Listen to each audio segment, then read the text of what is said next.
tried before you even gave it a shot. So why should I feel helpless? Why should I feel useless now? So find another way to get into my arms, to get into my heart again. Cause why should I feel helpless? Why should I feel useless now? Nobody's ever gonna hold me down. The night is young and we're friends. Nobody's ever gonna throw me down. There's nothing left you can say. Nobody's ever gonna hold me down. The night is young and we're friends. Nobody's ever gonna throw me down. There's nothing left you can say.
Nobody's ever gonna hold me down.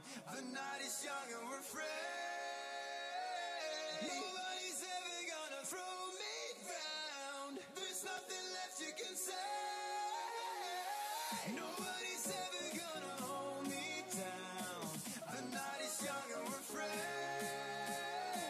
Nobody's ever gonna throw me down. There's nothing left you can say.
Got enough of every melody, they all sound the same.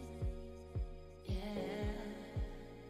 For my broken heart, no remedy, but maybe if you stay, we can get away with it. 'Cause you make me love my empathy. Hello, ladies and gentlemen. Welcome back to the SQ1 Champions League. I'm Will Vibrant Whittingham. I'm joined by Charlie the Star Sargentson, and we've got a Super Saturday here for you today.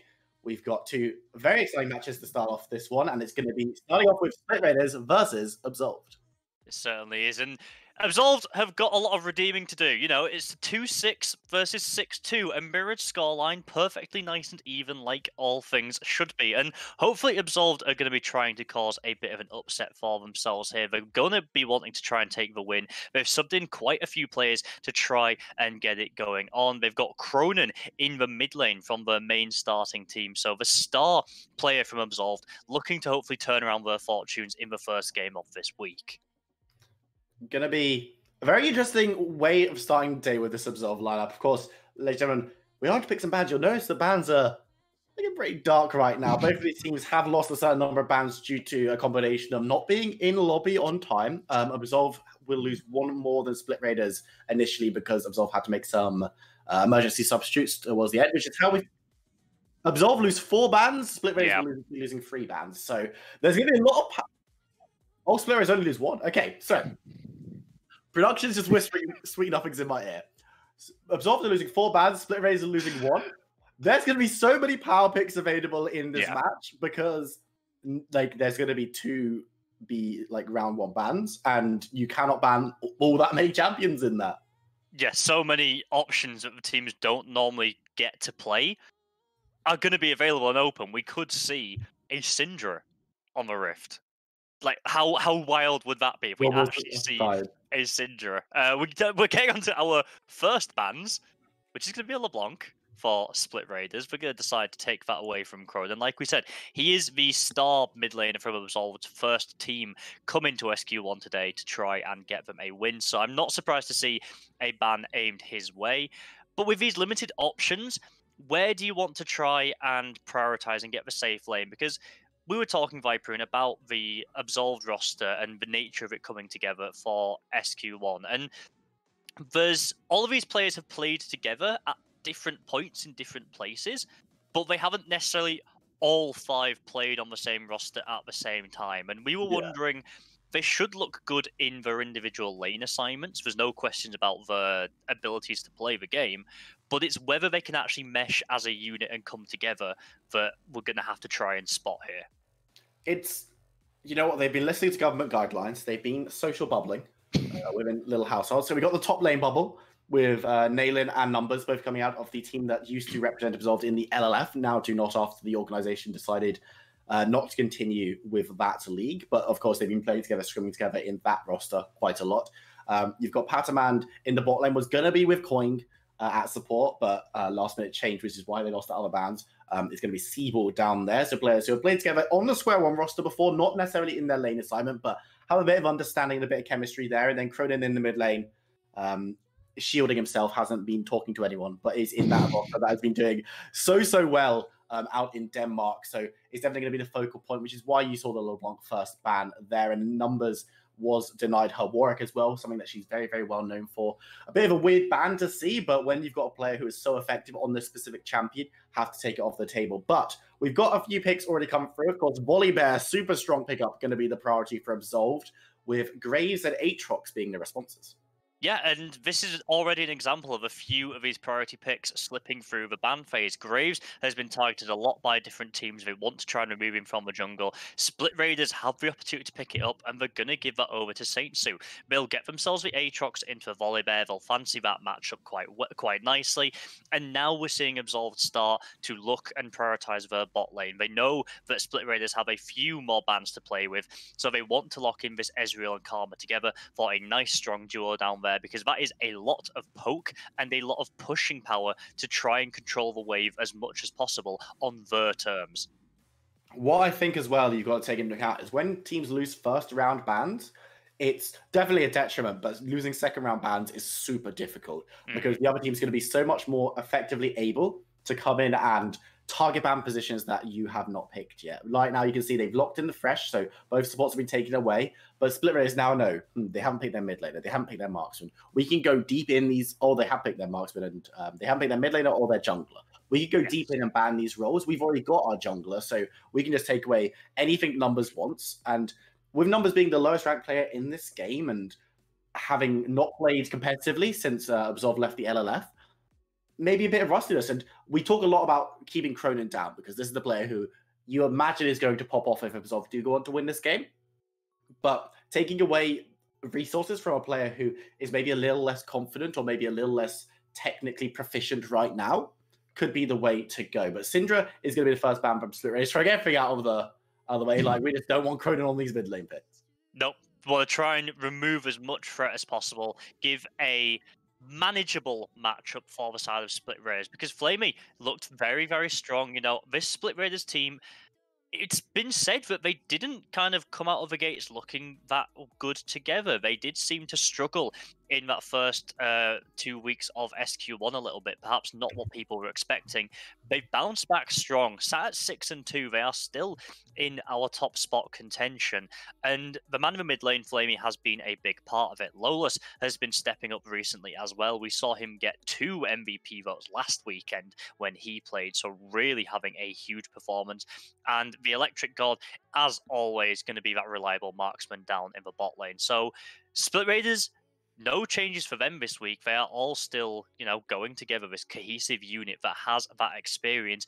They're going to pick up Caitlyn. Paired up with that Fresh gives her a nice amount of safety and the potential front-to-back team fight that they could be looking for. The only thing they're really missing is some form of real hard engage and some form of frontline. And with Flamey not having picked yet, you wouldn't necessarily expect Split Raiders to be able to pull that out, but they could look to flex the Aatrox into the mid lane. A bit of a throwback, but it could be possible, and still give Lola something to provide that engage. Absolve to pull off the biggest heist of 2020 right now. They've picked up the Shen, which means that the Volibear will most likely be going into that jungle, and they picked up the Riven. So, okay, the rulebook's just, we're not having it today. There's nothing about standard drafts here and about. I'm looking at this one. Riven, I believe that Naden likes Riven. I feel like I've heard that and seen that before when looking at this team, looking at these players when they're it's a Riven. It's probably going to be a Riven mid though, as Cronin also is known for this champion. I mean, if you brought in a really top level player from your top tier roster, and you're like, okay, this mid laner, we want a champion that they can style on and they can carry on. Riven is definitely a decent option. Into the Cassiopeia though. That's not the easiest of matchups for Miasma. Will really cause Riven some problems, but if you do manage to dodge out of it and get around it, as soon as Riven gets on top of his Cassiopeia, gonna have some real problems. Cronin has the potential to take over this game. I'm sure we've all experienced that solo queue where the Riven gets monstrously fed and just, absolutely demolishes people. Little bit disappointed it's not going to be the Riven into Riven 2.0 of the Aatrox in the top side. Do all the backflips that you could possibly want, but the Shen being up there for nailing, of course, makes a lot more sense. Allows you to create this numbers advantage in fights and catch people off guard. But that's, again, we keep going back to it, this synergy, this slight disconnect that might be present within the Absolve team because the players haven't been on the same 5-man roster together. That could be a crucial factor in whether this Channel is a few seconds early, a few seconds late, or just perfect on time. Do you know what? I think Absolve have been really smart in this draft. Because you've got your bot lane, you're auto-filling your support at the last minute because Seaball's coming in rather than calling. And you think, okay, Ezreal, Karma. We know this is a very strong bot lane. These two champions are individually very good. Karma is a champion who has been played in a lot of different roles. It's very versatile and it's quite, what you're doing when you're on a Karma, right? So this bot lane is automatically very strong. Caitlyn and Fresh are going to be, that's quite an interesting assignment coming in from Split Raiders. I'm not 100% convinced, but Electric God does like these longer range attack speed crit focused champions, of course, with the Kog'Maw obviously not fully a crit focused champion, but it's the same kind of playstyle. So you've got to imagine that he's going to be comfortable in the late games, but Electric God occasionally in earlier stages of the game can be exposed a little bit. And with Ezreal, Karma, these are perfect champions to go ahead and expose. Ezreal's early game is not the strongest, but with a Karma alongside, the damage is going to be massively enhanced by her existence. And giving this bot lane situation, Absolve put themselves in a really good position. They've got a strong mid laner that their mid laner loves to play, is looking to 1v9. I've been told that Cronin can 1v9 on this champion from time to time. I'm getting DMs like, oh my goodness, Cronin on Riven. And then the top side, you've got the hard engage. You've got Shen who can, as you say, give the numbers advantage. And you've got a Volibear who doesn't need to be the most mechanically on top of it. It's not like you're playing something that's going to die very easily. Mistakes can be made on Volibear. And we know numbers is really good on Warwick. The playstyle of these two champions is not all that different.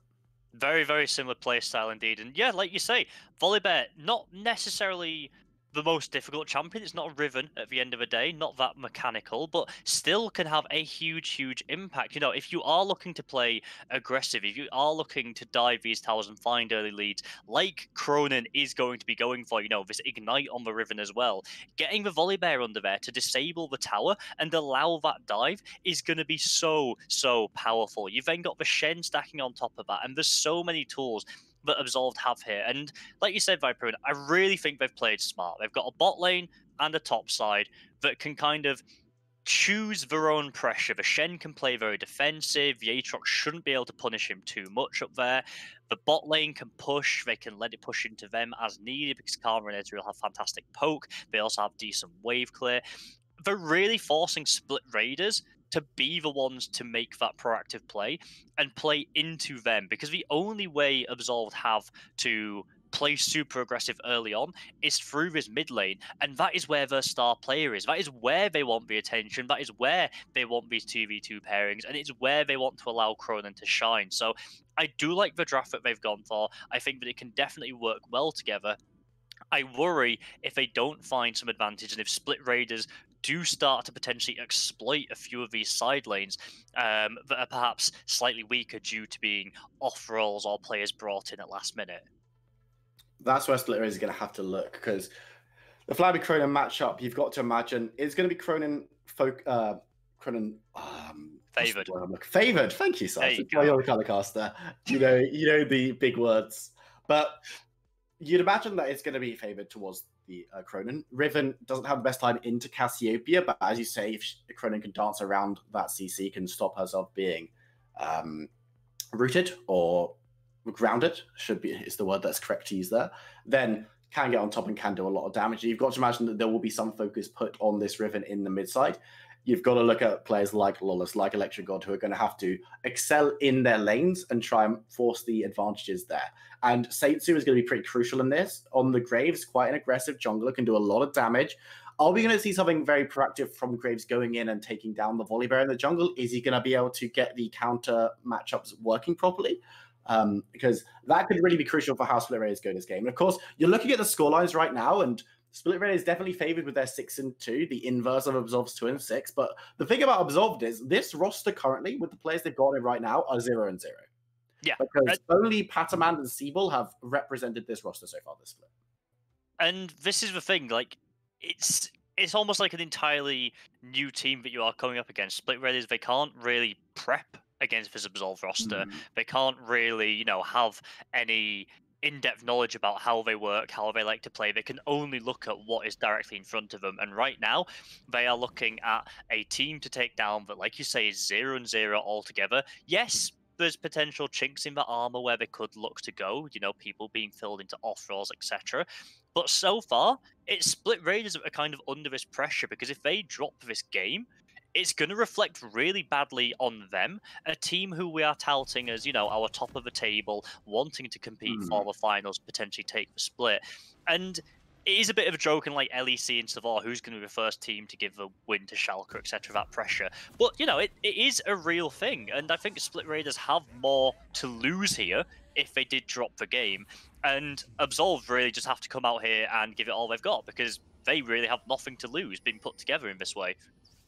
Both teams coming out onto the Rift now, ladies and gentlemen. We've got Absolved Academy on the blue side versus Split Raiders on the red side. Both of these teams looking for a win in this one. Absolved Academy, bit of a new look roster as they line out for this. But you've got to say, Split Raiders right now, this is a great opportunity. Today is a great opportunity for them to stamp their authority on this league, because we've obviously got 2 days. Each team's playing twice. Sparks and Resolve and Black Lion all playing on Sunday. They're playing against each other. There's going to be some very, very tough games. And you look at the difficulty of schedule today. If Split Raiders go 2-0 today, they're throwing down the gauntlet and saying, look, you guys now need to come out and perform, and we know that you're not all going to 2-0 tomorrow because you're playing each other. And if Split Raiders could come up and be the first team that really sets themselves up as that one top team, Black Lion might be the only other team that can stake that claim at the moment with some earlier in the split. They're going to be in such an amazing position. But Absolved are standing in their way right now. Looks like we're just going to get standard lines of scrimmage. Nothing too fancy, but excited to jump into this one. Yeah, moving ahead to 8-2 at the end of the day, like you say, Viper, will be a big, big statement and puts you in a fantastic position coming into, you know, the last 2 weeks of the regular split going forwards after this week, of course. So they really shouldn't be dropping these games today. Let's be honest, Split Raiders are against this Absolved Academy roster, which we are a little bit unsure of. They're then against Glorious Gaming later on in the day, who we believe have also had some roster swaps. We'll be talking to you about that in our next game. So Split Raiders, they're going to be definitely thinking that this is their week to just get a big lead for themselves, kind of take it a bit easier, watch what the competition is going to be doing tomorrow, and start prepping for these final few weeks. And we're talking about how you weren't entirely sure about this composition down on the bot side, the Caitlyn and the Fresh pairing. And while it's not the most obvious what they want to do in lane, I think it's just about the protection that Fresh brings and this kind of pick potential. Oh, Padaman's being caught out, taking a lot of damage from the Caitlyn Fresh, and one more auto will be enough to secure first blood. Siebel now stepping forward, trying to even it up before he inevitably goes down as well, but heal will come through to keep Bonakai healthy, and Siebel might be able to walk away. Katama just flashing forward, trying to get last auto attack, but won't be enough to secure the kill as the pot is rolling. That's not a good start for Absolved's bot lane. What's meant to be a very, very safe marksman gives up first blood. Fresh just going into the bush, getting the hook there, and Pataman didn't have the ability Flamey. Taking a bit of damage. Cronin managed to get the knock up. Going to be chasing Cassiopeia away. Does have flash available, so probably not going to be too much kill pressure up there. But there's the power of Riven you get on top of the Cassiopeia, and you can do so much damage. Did take a huge amount of damage as well, but Katama's in trouble. Gag coming in. Katama's already very, very low. Numbers flash forward to get themselves the kill. Saint2 following up now. It's a 3v2, but health bars are low. Exhaust comes out onto the Grave. Stun comes out onto the Fresh. They're splitting their damage between two targets, but Bodogai's going to be the first fall. Can they turn this all around? Can they grab onto Saint2? Flash forward, and the auto attack won't be enough as Saint2 flashes away. Cronin picks some damage down on the mid lane, but Absolved. Really nice proactive play from Numbers to come down and give their team the advantage. Katama there, perhaps staying around in that bot side a bit too long, thinking after that initial kill, you know, big confidence boost, maybe this Absolved Academy bot lane isn't too great, but more than fighting in the top side. Lawless and Inling going at each other. Inling goes pretty low, has the flash away. Lawless flashes forward, takes a tower shot and backs away. The auto attack was cancelled, so no kill secure up there. Oh, bit of a misplay there from Lawless. We're touting him as one of the best top laners in the league. Got double MVP last weekend, but that mechanical misplay will not allow him to get the kill. That would have given him a nice boost up on his top side. Now it's both the Shen and the Aatrox flashless. That's definitely going to favour the Shen, who can just try and play a bit more defensively. Doesn't really want to be going flawless, but he's going to go it. Gone in, going to try and get the damage out onto Aatrox. Won't be enough, as Lawless secures that one, delivered the kill on a platter by Naylin, and not necessarily the smartest play in the top side, giving Aatrox a nice opportunity to back as well. The Infernal Chains will secure it. Both of his top laners have TP, of course, so we're going to be there nice and quickly. And the only place we haven't seen a kill just yet is in this mid lane, but you can see Kronen's looking for it. Oh, Kronen's trying to make you eat your words, going towards Flammy, gets the knockup, gets the ignite, won't be able to follow up anything. No, Seitu is there, looking towards the Riven, and Kronen needs to be careful as moving away towards the bot side. Does manage to get out of that one. As you say, both top laners did teleport in. But yeah, the mid lane hasn't been quiet, but no one's gone down just yet. Flamey was forced to use the flash there, though, and that is oh so important. Kronen used the ignite, but he held on to his flash. Even Saintsu turning up was not enough to draw out that summoner spell, so there's going to be a big advantage to this Riven so far. And you can see, going even on CS, not something you'd necessarily expect from this, you know, melee into range matchup, especially with the wave clear that Cassiopeia has. We're seeing a disconnect that might go into a bit of a pause. I believe Electric God, formerly is now Kartama on the Caitlyn, has disconnected, and I don't know what's going on. Bit of a freeze, it seems. I think we're good. You know, it was just a different look on the pause. That's fine. We're back into this one now. Everyone's walking around quite happily, so nothing to worry about. But honestly, want to have a look at these two junglers very quickly, as Naylin will be able to slide away from the Aatrox once again. But we talked about how Saintsu was going to be important to get the side lanes going. Has been very quiet so far. Has not been able to get anything going for his team. Split Raiders jungler there, and looking at numbers, already had a very successful play bot and is now looking towards the dragon. Yeah, you were saying, Viper, and how, you know, Volibear isn't the most mechanically difficult champion, but it doesn't matter how flashy the play is. If it works and you're in the right place at the right time, that is what matters at the end of the day. And so far, that is exactly where Numbers has managed to be. She got down into the bot lane first, picked off the kill, assisted for the second as well. Now going to secure that first Drake.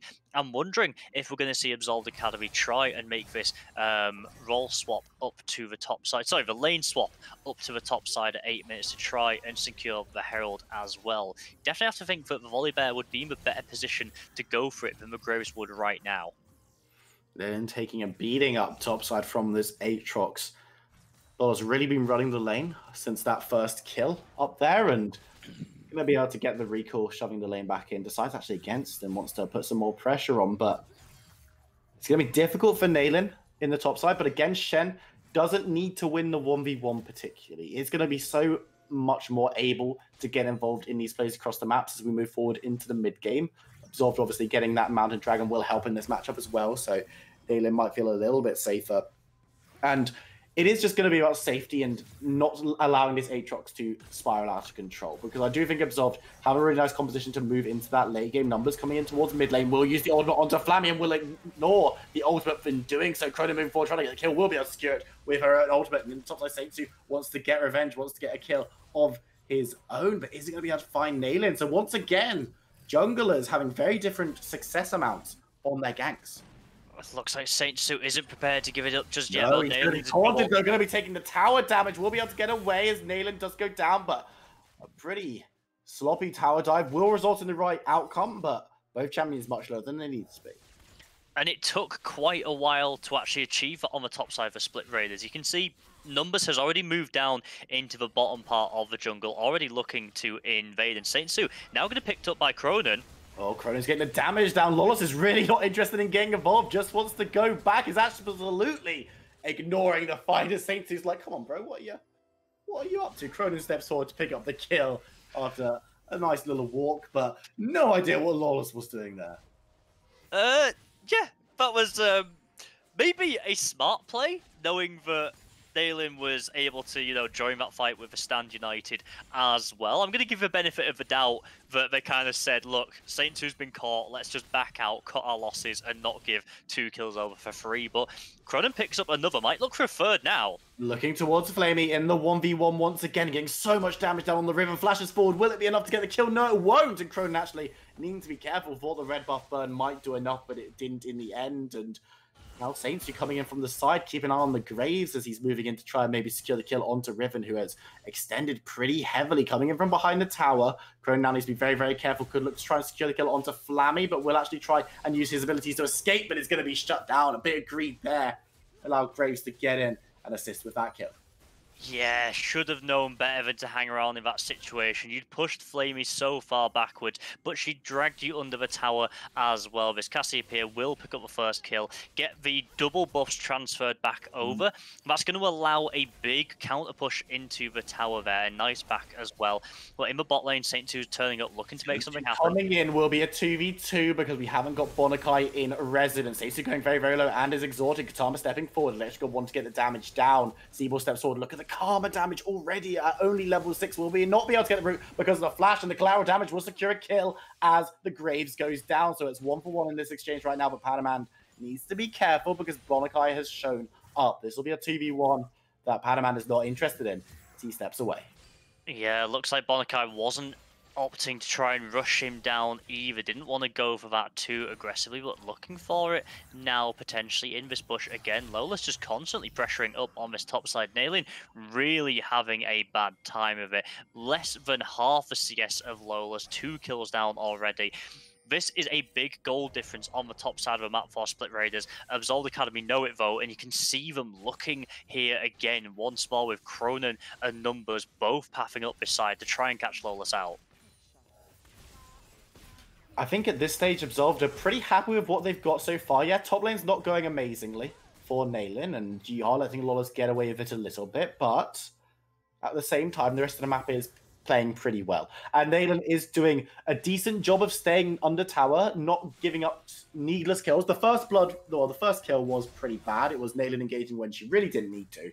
But after that, the other kill was a tower dive where Nalin actually played it very, very well, almost securing a kill in return. And with Numbers being so effective, especially on this bot side, but also in the middle as well, you're happy to have all this dragon control, because right now Split Raiders haven't taken advantage. There's been no Rift Herald taken on the top side by Saint Su, and really there's just lost opportunities from Split Raiders to take advantage of how well Lawless is doing, and Absolved are going to be really, really happy because they're taking advantage of how well everyone else is doing. They're onto the second dragon. Saint Su going to look for the steal, but Numbers is stepping forward to keep it away. Cronin onto Flame. He was looking to rotate to help his friend, but all he's going to do is rotate into a whole heap of damage. Won't be able to secure the kill, but Saint Su steals the dragon, and now Seabull, who stepped up to try and assist, is going to go down. And what looked like such great play from Absolved turned out to be an absolute disaster. And how much worse would that have gone if Flamey would have managed to get down there as well? You know, I thought that that was going well for Absolved with Cronin managing to cut off the mid lane and preventing him from joining the fight. But they still lose for Drake. They still lose a kill. Volibear's going to lose even more CS now as Saint Su, feeling confident, going to start to look to engage. And where it looked early on like the Volibear was going to be able to outfight the Graves, we're now seeing Graves is coming back into it, is starting to get a bit of an advantage even. Bot lane. Panaman just absolutely deleted Bonakai, holding him down for the entirety of that kill. And we're going to replay seeing how this all went down. So you can see Cronin is zoning out there. And it's just, I think it just came down to the smite fight between the Graves and the Volibear. Saint Su came out on top of it, and then we saw Sebapol was caught out because he tried to come up to help out. Lawless and Saint Su are going hunting. Numbers needs to be careful.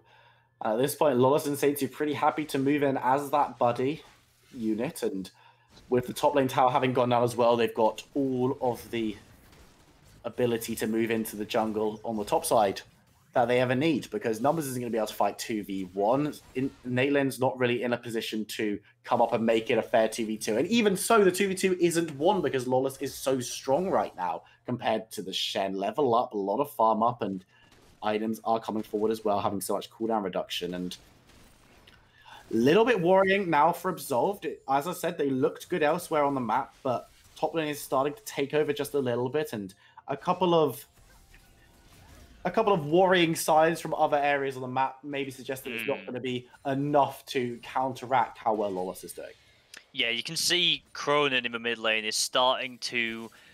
He's not playing quite as aggressively up in Flamey's face anymore. Now that Cassiopeia does have the ultimate, has the Seeker's Arm Guard as well, for that little bit of extra resistances against the Riven, Cassiopeia is starting to pull ahead in CS. Is down a kill right now, but the gold will soon be equalized by that. And Cronin needs to get out to other lanes. He needs to try and make an impact on the map or team up with Numbers to make something happen, because slowly but surely this Riven is going to get further and further pushed away by this Cassiopeia.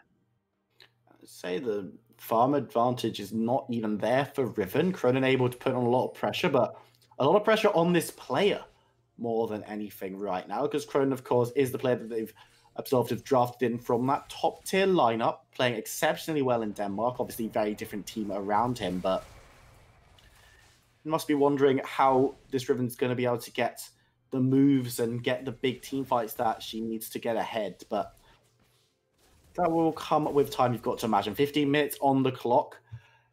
Split Raid is doing pretty well for themselves in terms of gold, but a fight might be kicking off in the bot side. Siebel has been caught out. Banaman's there. Numbers is looking towards it as well. Bonakai goes below half health. Teleport coming in. Siebel manages to splash the safety out of the bot. And now Bonakai is in a bad position. Has gone golden, but will go low. Will go down. Couldn't pick up the kill, but Numbers melts away. Siebel might be taken out by Lawless as well. Nalen's still in the back line, but Panaman is the target for Lawless, who will get taken down and can turn directly onto the Shen, who is absolutely deleted. That is an ace for Split Raiders. Absolved are being routed.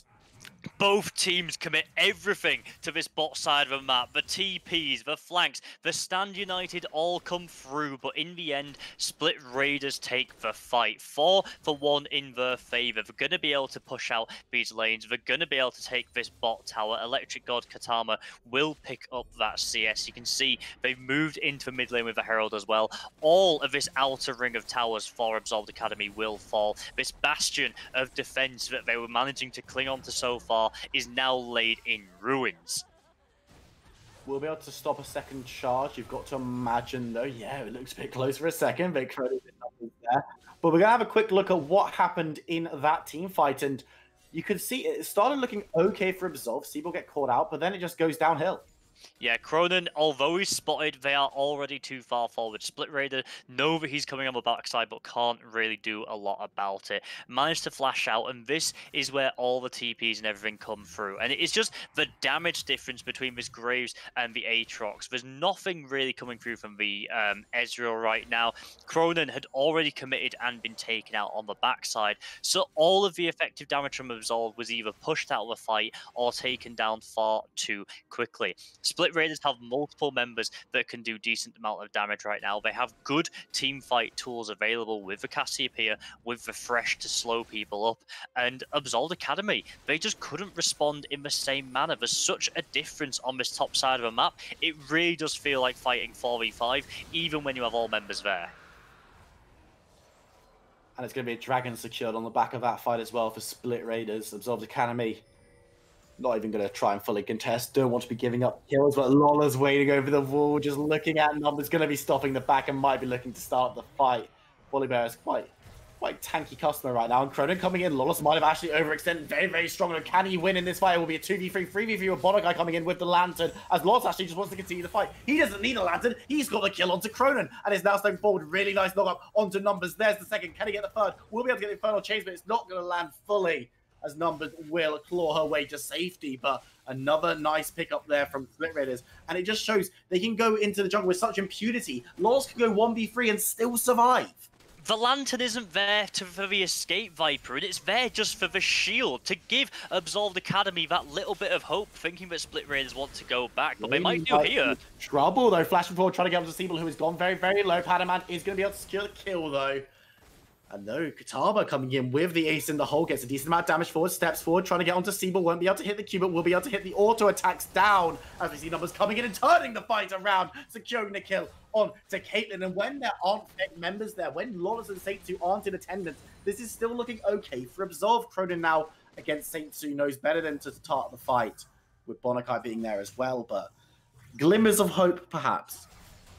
I think it's okay getting greedy on Lawless, okay getting greedy on Saint-Su a little bit, because, you know, you are slightly tanky. You have the stats to back that up and survive. The Cassiopeia and the Caitlyn, you do not want to be going aggressive on these side lanes at the numbers disadvantage. You do not want to be pushing your luck, because Absolved Academy, they will punish you. They have the tools to do it. Numbers has been fantastic, and now we're going to see another fight break out, 2v2 on the top side.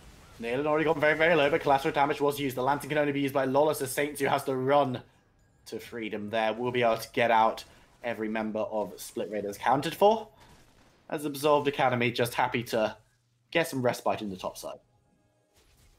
And if we kind of take a bit of an overview at where the game is right now, Lawless has, of course, a massive gold advantage on this top side for Split Raiders, an absolute terror in the side lane, and can do work in the fight if they get a flank as well. Cronin is kind of a shining star for Absolved Academy right now, still holding up this fight. It still feels like most of the damage on the team is coming from this Riven, because Numbers, while doing very, very well on this Volibear, is going for that frontline tanky build, so the actual damage output won't be huge right now. We're coming up to 20 minutes, and it's a decent gold lead for Split Raiders, just about 8k over. They've got a few towers down as well, so they're starting to open up the map for themselves, and it allows them to invade, to set up this vision, and really pick the fights that they want, which is something Absolved Academy are not going to get the luxury of. Absolved Academy going to have to be pretty reactionary in the next few minutes, but their reactions have to be better than what they've provided us so far if they want to come out of this one with the W. And Split Raiders know that, and by and large, their play has been pretty good. As you say, you can't be having the squishy members starting fights when they do not have the numbers to back them up, because, you know, there are still members on Absolved Academy who are doing well, who can get damage down. Cronin and Panaman both have a decent amount of damage at their disposal. Nayland happy to go up against Lawless for a second, knowing that Numbers is there, but doesn't know that Saints' Bonakai is there until now. But this has been a pretty fascinating game so far, just over the 20-minute mark. And as you say, Split Raiders have a very nice gold advantage and are looking to push towards the base of Absolved Academy. But Absolved Academy down, but certainly not out.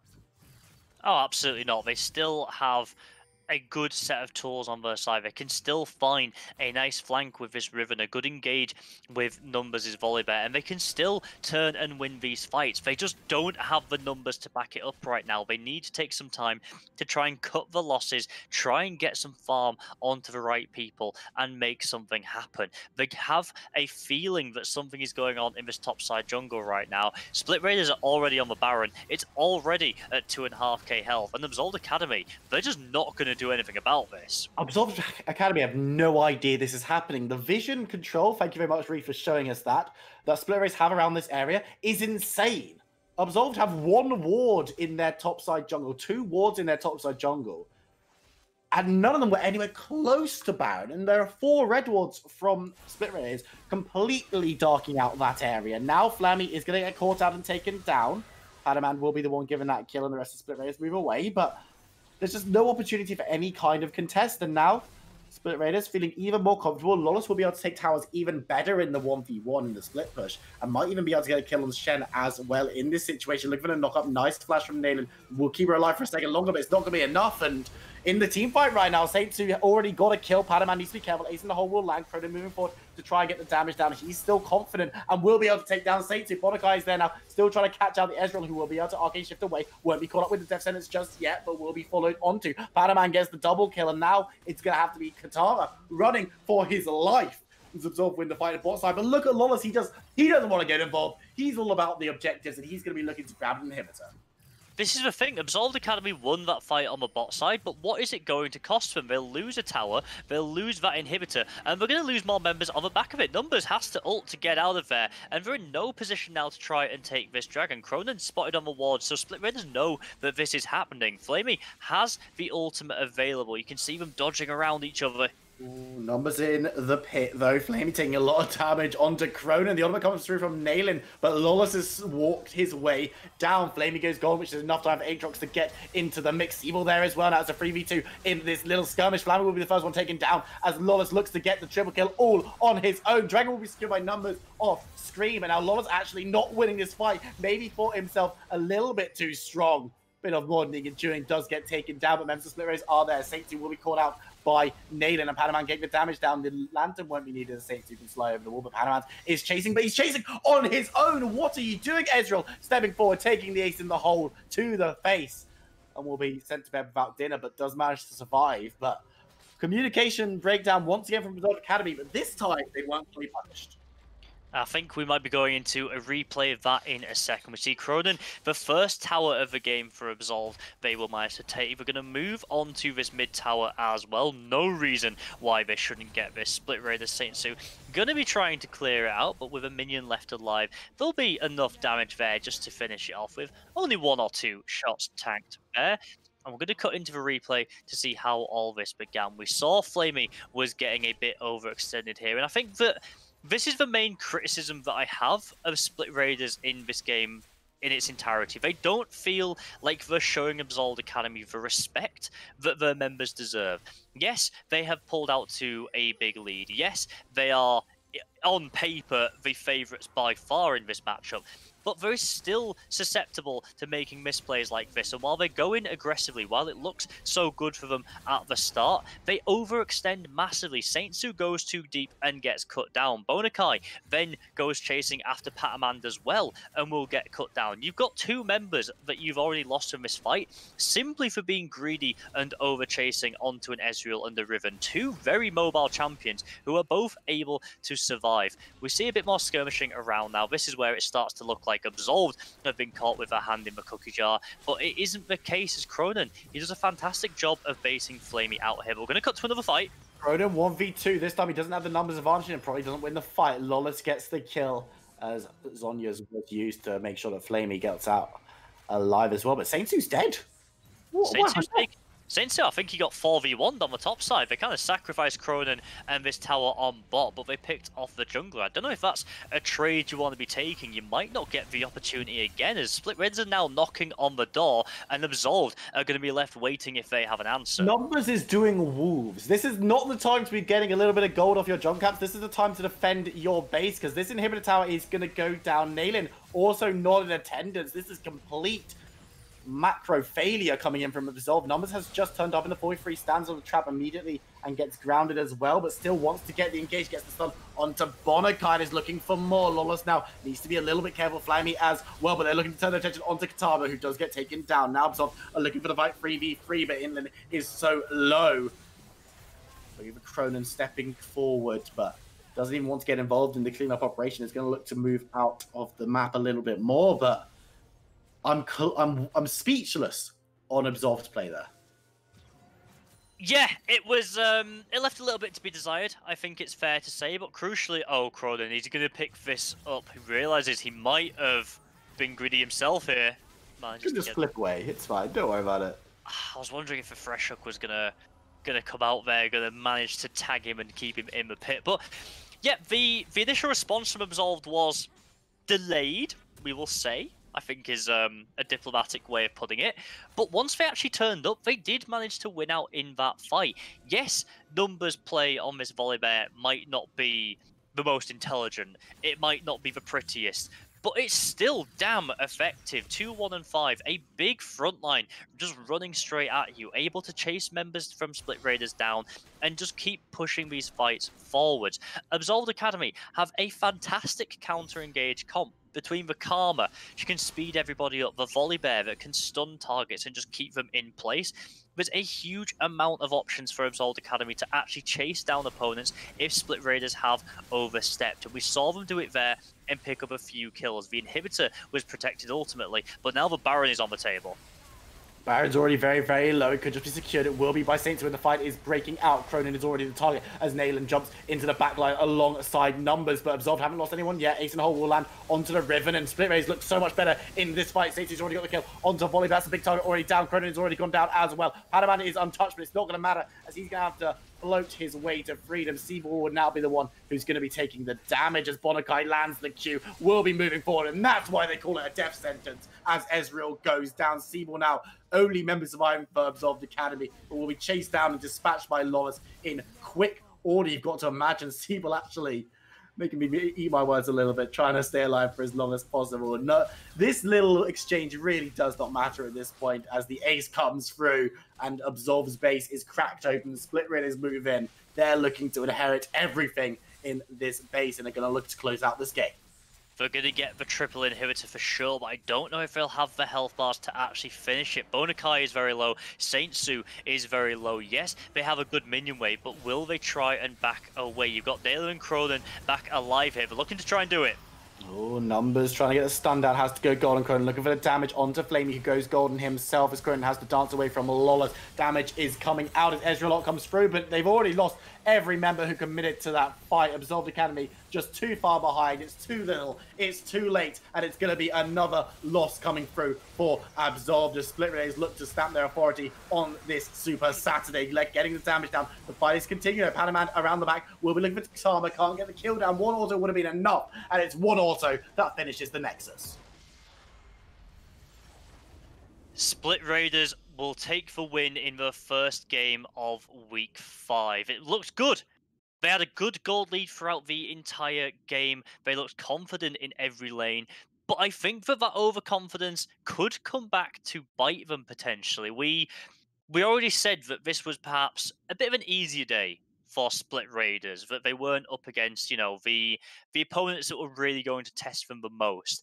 And we saw them make quite a lot of mistakes that I think they need to iron out, because if they make those mistakes against the opponents that are going to test them, the Black Lions, the Sparks, potentially Resolve as well, that's where it is really going to kick in and cause you some big problems. Lawless, once again, dominated in the side lane, took over the game, but every single member of Split Raiders was just reliable, did their jobs, and stepped up to put Absolved Academy, remind them why they are struggling in this split so far. And again, we said at the beginning, before the game loaded in, this Absolved Academy is 0-0 with this roster. Now 0-1, and it looked... I'm worried more than I was at the start of the game because of the macro decision-making that was being made by individual players. Because towards the end, yes, you can give up. We saw trades being made, right? And it's fine to make the trade of, yes, we're going to send Cronin down bot. He's probably going to die, but we're going to be able to pick up the kill on Saintsu, who's the jungler. At this stage, having Smite is very, very important. And then we have Smite advantage objectives. Making that trade-off is fine. Trading your bot lane inhibitor tower for Wolves is not fine. And yet you said afterwards, and now that Nayland and Numbers have turned up, the fight is actually going in their favor. That fight could have been under a tower, and then that fight would have ended with you still having that tower. And I don't want to call out individual players from Absolved Academy because I think everyone on this Absolved Academy roster had moments where they played exceptionally well. For example, I think Numbers' early game for the first 5, 6, 7 minutes was much better than Saint Su's. Up until Raiders started getting really heavy. Until Saint Su was told by Lawless, yeah, I'm winning this lane, you can just come and get me more fed. Numbers was running the show in the jungle, was getting amazing plays in the bot lane. In the first 3v3 scrap, it was all Absolved Academy. But late game decision making from Absolved Academy was not good enough. And yes, they were in such a bad situation already because Split Rays were already so far ahead, but they definitely didn't make any decisions that would have got them back into the game. Yeah, it kind of felt like as soon as Absolved Academy started to slip, the footing just got less and less secure. They kind of stumbled a little bit and then were full on the floor, and then they were kind of skidding down the hill away from a victory there because they did seem to struggle quite a lot. And it's difficult to kind of look at split raids and see where those big advantages come from, because so much of it is dominated by Lawless. 11, 1, and 6 on this Aatrox once again. And you kind of wonder if that matchup goes even, did Cronin and Patamand have enough pressure to win out on the bot side? Did Numbers have enough pressure to secure some of those early objectives that would give an Absolved Academy the bit of a snowball that they needed to get these picks going? It's really difficult to try and pick apart a game like this when you've got one person that took over so heavily. So if we're talking about MVPs, Viprune, for me, it's got to be Lawless once again. It's difficult to fault this man. Look at how powerful he was in this game, how much control he took, and how much pressure he exerted whenever he entered a team fight. Absolutely. I think you can't put look past Lewis. I think there's got to be a lot of credit and maybe a bit of an unsung hero potentially, Kashku, if you're watching. I think Bornakai played extremely well this game as well on the fresh and made some really nice engages and kept people alive for much longer than they maybe should have been on Absolved Academy's side. And speaking of Bornakai, our good friend Varus is sitting with him now for a little bit of an interview, but after that interview, make sure you stick with us as we've got GG taking on Lions Creators, a battle of the bottom. So don't go anywhere. We'll see you in a few minutes. Yeah. Oh. Right, so we are joined by Split Raiders Bornakai after that very convincing win over the likes of Absolved. How are you feeling after that win? Feels good. The game was fun, to say the least. Yeah? Yeah. Tell us more about the Fresh picks. It's the first time we've seen you on Fresh in a while now. As you could see, my trash was godlike. In all honesty, that's a joke. Like, for real, I first time trash in like half a year, 3 months, half a year, probably. They legit made me pick it. So you won't see that anymore from me. And the other thing, obviously, everyone wants to know of the thoughts about the Riven, because we know Cronin is a very good Riven player from the main team. And obviously him coming in kind of shakes things up a little bit, and then more or less having that in your mind, knowing that he might pick Riven there. I mean, the Riven mid is an unusual pick. Don't know that much of a matchup since I don't play mids, but I think our mid laner handled it well. He was pretty confident going into the matchup with Cassio. Yeah, but it still looks scary at some points on the stage where Riven was picking up kills. So always when Riven picks up kills, it can get to that point where she starts scary, starts to snowball. So sometimes Riven can be tricky to play against in them scenarios. Yeah, especially mid game when she gets the spike of Black Cleaver and Death Dance. But I mean, she didn't get to snowball because of the bot fight that happened. We knew it will happen since I called that I have stopwatch and they will probably be there as a 5-man. So we're ready to react to that. Yeah, and I think that was pretty much the game-ending play, if I'm being honest, because getting that fight was pretty much perfect. Because you had the Aatrox who was mega fed at this point, so just knowing that you can take that fight just means that you auto-win at that point. I mean, yeah, Lawless plays pretty well for the past 2 weeks, so we can call him Nazgul now. The Nazgul replacement is now called Nazgul. So after that game, how are you looking forward to your next game today against Glorious Gaming? I mean, they're gonna win, I think.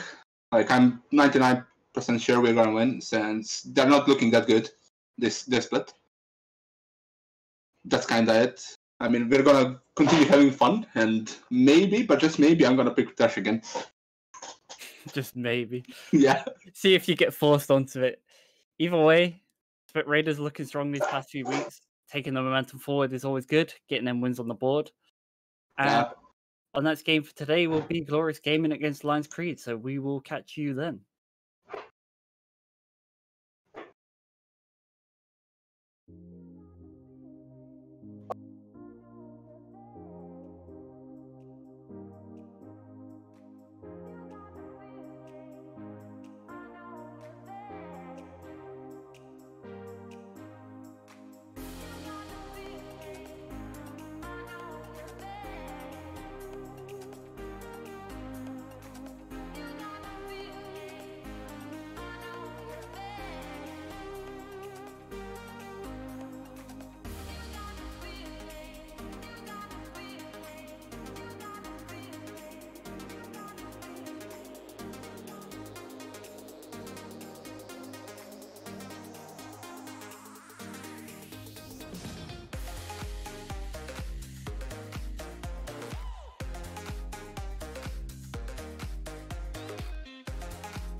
my guys, know that they fly, know that they ride or die. I keep boys by my side, CJ Ike, now I gotta roll with ice. Cody's brothers, my guys, know that they fly, know that they ride or die. I keep boys by my side, CJ Ike, now I gotta roll with ice. Ride or die, ride or die, ride or die, ride or die, ride or die, ride or die, ride or die, ride or die. Cody's brothers, my guys, know that they fly, know that they ride or die.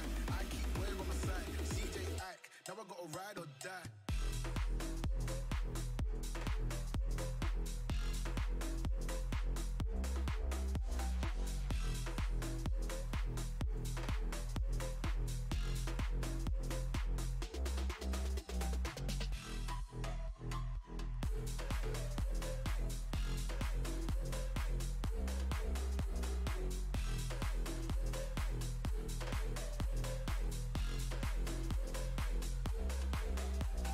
Cody's brothers, my guys, know that they fly, know that they ride or die. I keep boys by my side, CJ Ike, now I gotta roll with ice. Cody's brothers, my guys, know that they fly, know that they ride or die. I keep boys by my side, CJ Ike, now I gotta roll with ice.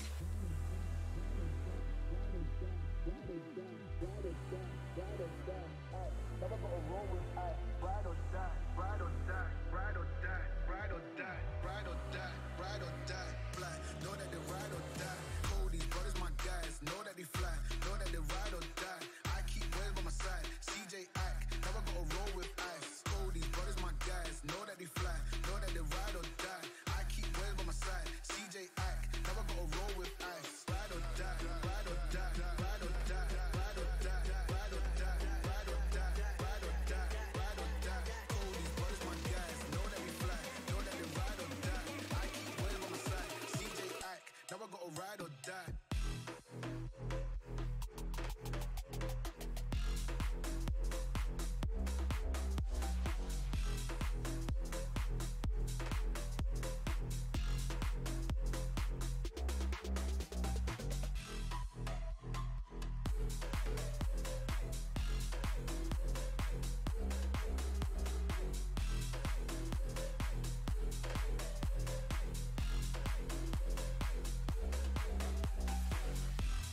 Ride or die, ride or die, ride or die. Ike, now I gotta roll with ice.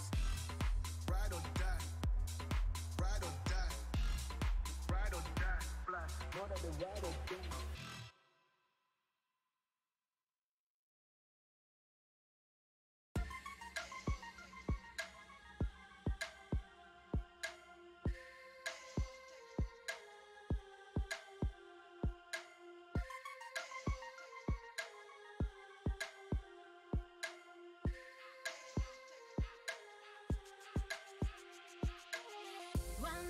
One day of my life, let's color it outside the lines. So bright, brighter than the rainbow.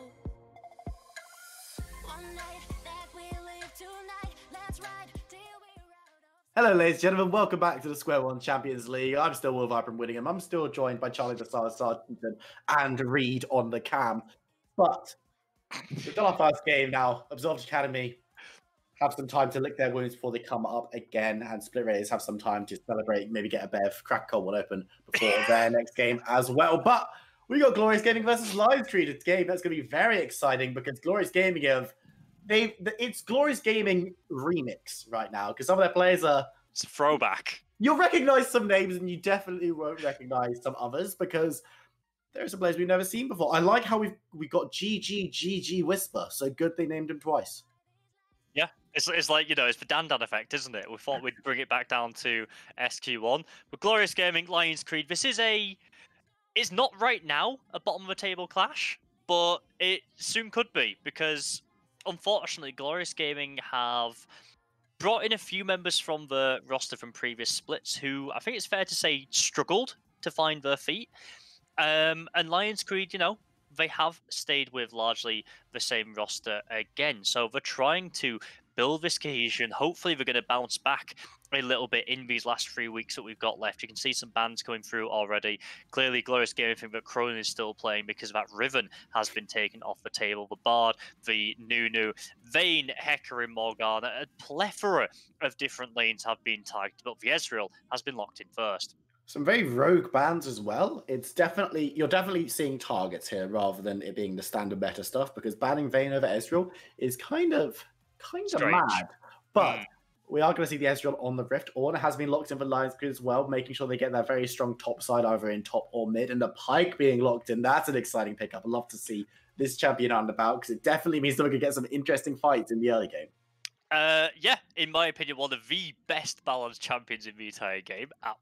Absolutely isn't. I hate this champion playing against it, but he sure is exciting to watch. Can roam around a massive amount. But the thing is, you normally pair the Pyke with a ADC who is very self-sufficient in lane. Something like the Ezreal, who can play very safely and isn't at risk of an all-in. Well, you've already had the Ezreal picked away from you. You've now had a fresh picked against you.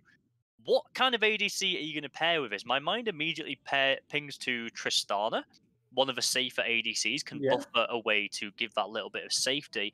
But we're going to have to wait and see what Lions Creed response is going to be, because Glorious Gaming, they've got the bot lane already, and they've picked up the Camille, who we expect to be going topside, but could potentially still be moved around going into the jungle. Yeah, your expression says it all, Viperoom. That's a Taric Pyke. You need someone that's self-sufficient to go with the Pyke. I mean, Taric is self-sufficient. Taric is self-sufficient. I mean, let's hold off. Pyke can be played in a number of positions. Taric can be played in a number of positions. So let's hold off on the, oh my goodness, what is Lions Creed up to, until we see all of the picks being locked in. We're in the second round of bans. We've got the Orianna and the Kalista taken off the table. GG are not convinced that this is going to be a Pyke Taric bot lane, as they do take away a very strong option with him, with the Kalista.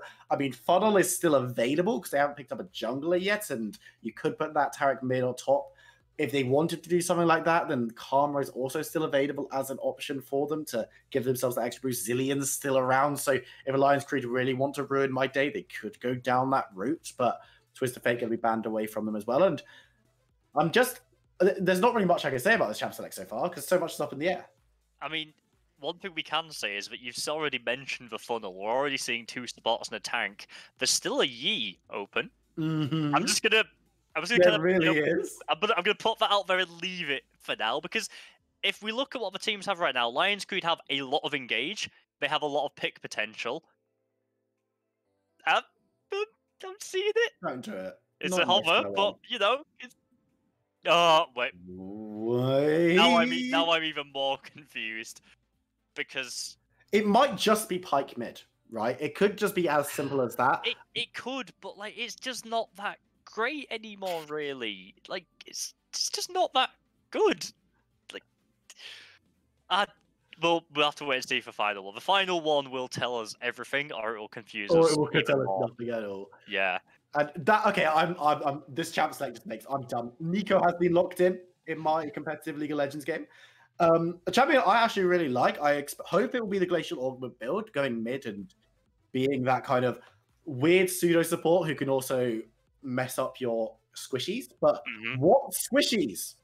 Well, I'm seeing that things are being typed in the placeholders channel. I'm just keeping an eye out for it at the minute. But is it Camille?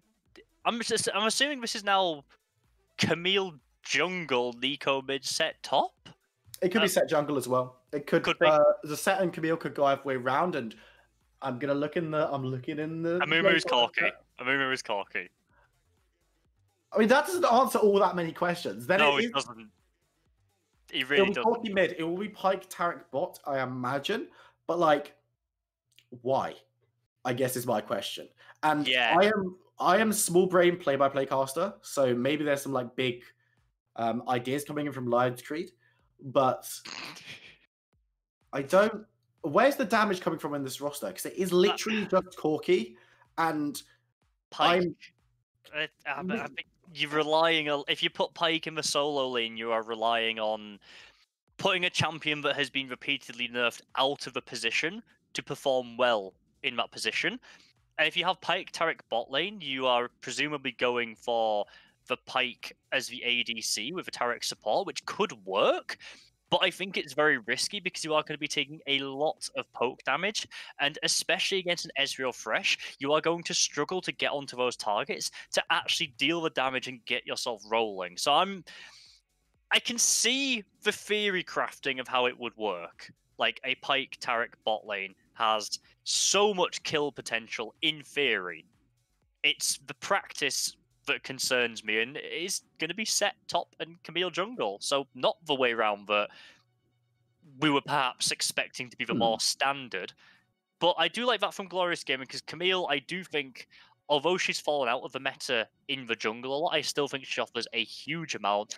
Incredibly versatile, has a insanely quick traversal speed through the jungle to spring up on people.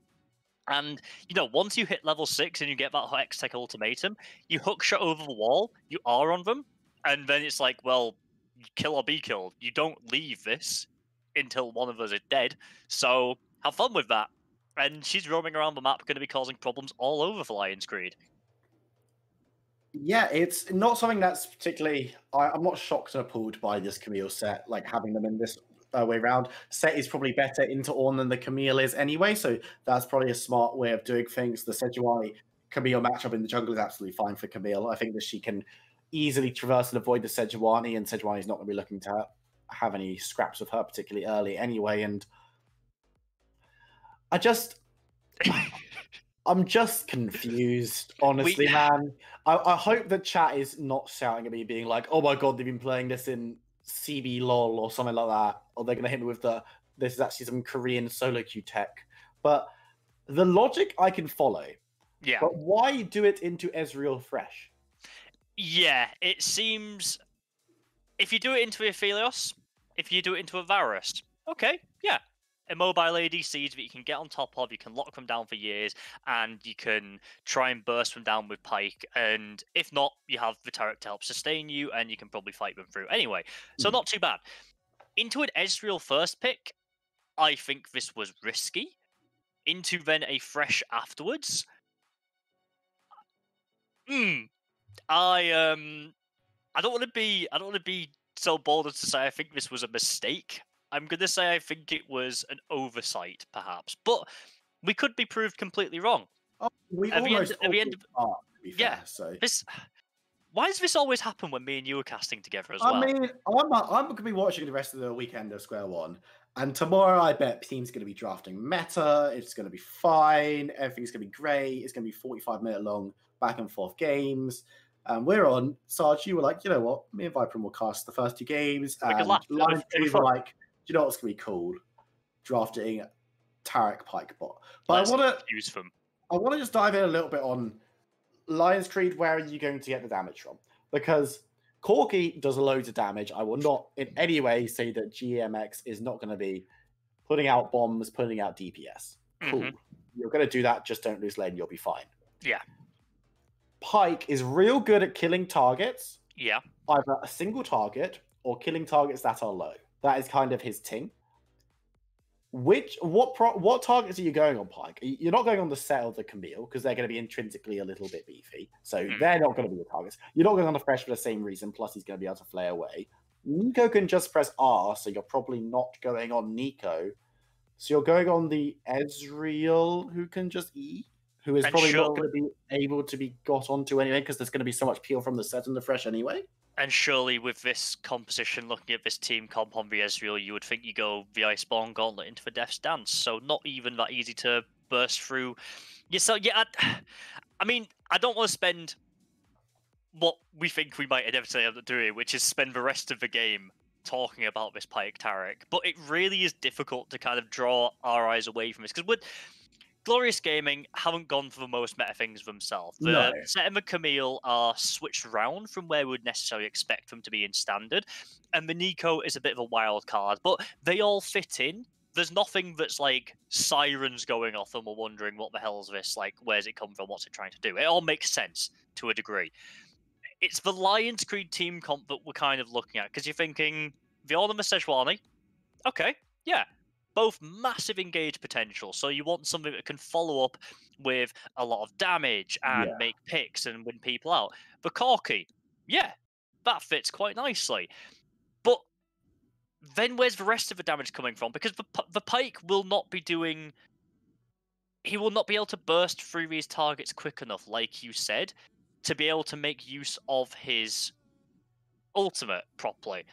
And if you're relying on all of that coming from the Corki, when you have a Fresh, when you have a Camille with point and click Hextech Ultimatum, when you have a Nico who can flash Tangle Barbs into everyone and just stun the entire team, root the entire team, you're putting a hell of a lot of pressure on GMX in this mid lane. Because in reality, he is the only consistent damage, and he is the only way that you're going to get Seku's Pyke to be able to pop between all the targets like you need him to be able to do. And that's worrying. For me, as well, I think GG have actually been very, very smart in this draft. Because looking at this live screen roster, as you said, and not even looking at the elephant in the room. I'm just going to cover, Okay, yeah, just pretend they don't exist. I can't the see Lions it. Creed have great engage, right? Yeah. GG have drafted themselves so much consistent and strong disengage that they shouldn't actually be too worried about being caught out too much. Camille and Ezreal both have very strong inbuilt disengage themselves. Yep. So they should not be caught out by any of these abilities. Fresh can not only has good disengage with his Flay, but can disengage someone else. You've got to hope that this Nico is going to go for the Glacial Augment Nico build, in which case she's going to be able to slow and deny a lot of engage herself as well, and has that massive shield into root, which can be used in a pinch. Yep. So really, you're catching Set, who, assuming that he hasn't taken the Lantern while you've caught Set, this is going to take you 45 minutes to kill him anyway, and in the whole time he's going to be pounding in your face. So... And that's a massive oversimplification, of course. If Lions Creed do get ahead, then they're going to be able to absolutely run over team fights because that's how League of Legends works. But I'm concerned that for Lions Creed, they've got a very clear game plan in mind with what they've drafted. They're like, yes, we've got this massive team fight engage. The enemy team is not going to be able to move, and then Corking and Pyke are going to be able to run around and get the kills. And we've got the Taric ult, so our team fighting is going to be super good. But in a lot of cases, in the early to mid-game, Glorious Gaming are probably not going to allow Lions Creed to get big engagements on them. They're probably not even going to allow Lions Creed to get these 3v3 skirmishes, particularly, when it's not on Glorious Gaming's terms, because Glorious Gaming are going to be very good at getting onto objectives and taking them pretty quickly. Camille's pretty good at taking down stuff like Dragon. And if Lions Creed turn up when Glorious Gaming are in a bad position, everyone's going over walls, everyone's getting out, and then Lions Creed will be left to pick up the pieces. But for me, I'm super excited to see how these two teams go, because the theory, my mind has melted. It's gone out one of my ears. Yeah. And I want to see how Lions Creed show what their draftsmen do. Lions Creed need to legitimize their pick ban on the Rift, and we're moving on to it right now. We are indeed. And we see the Cull has been picked up for GMX in that mid lane as his first items. He's just wanting to farm out and get all of the extra gold investment that he can. And while we're looking what these teams are going to set up for level 1, I want to take the one last thing that I want to say about the draft as a whole. Okay. A bit of thought process that I kind of had. I really like the Lions Creed draft and what they're going for. If you change the Sejuani for the Kindred, I think that is fantastic all of a sudden, because it gives you two forms of big sustain and, dragging out a fight to do the consistent damage, and then you have the Pyke just popping off from everyone. You still have your big front line, you still have your big engage. I don't necessarily think you need to double down on it in the way that they have done from the Ornn and the Sejuani. But that being said, Lions Creed, if they do make a pick, if they do manage to catch someone out, they will never, ever move. Nobody on Glorious Gaming is going to move if they get caught alone by 2 or 3 members from Lions Creed, because there is so much CC and so much lockdown potential to keep people in place. They are going to have an absolute nightmare of a time if they don't have their team to back them up. Yeah, and we talked to, I think me especially, talked a little bit down on the Pyke damage. If Pyke can get going and catch targets out, he can definitely explode people. So that is definitely an option for them, especially with the CC and being able to have Pyke follow up with his own CC and damage.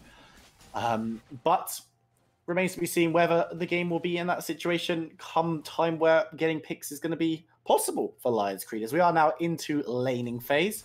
Of course, Glorious Gaming, we haven't talked about them as much as maybe we should have, because of picks and bans taking such a turn so quickly. But of course, running a combination of throwback players from their team last split who didn't have the best times in Square One, were pretty down at the bottom of the table for a long period with this roster. They brought in Cisse and Karen as well to fill out their roster because a lot of the players that they've been using so far are off on another league today. But I'm excited to see how these new players do and how these old ones do as well, because we were talking about this last week, actually, Sarge. I feel like you were there. About players who have played in every Square One Champions League season. And this is, of course, Season 4.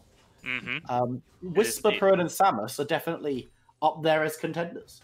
Yeah, they absolutely are. And Glorious Gaming, as a team, is our longest-running team and organisation. It's been in SQ1. They've competed in every single split, if I remember correctly. So, you know, it's nice to see that we do have a lot of players. Ooh, but Samus moved Migs. GMX going to get rooted up, and First Blood going to be easily secured. Karen and Whisper, no, needs to be careful as Sejuani's down bot, looking to do the exact same thing. The exhaust has already gone down onto the Fresh. He's going to get the Death Senders, but GG Whisper is going to be left to watch. Flashes forward to get the kill. Very interesting decision there, as he's not going to be able to Arcane Shift away and just delivers a second kill, evening it out 2 for 2. And don't know about that decision making, but he did get the kill in the end.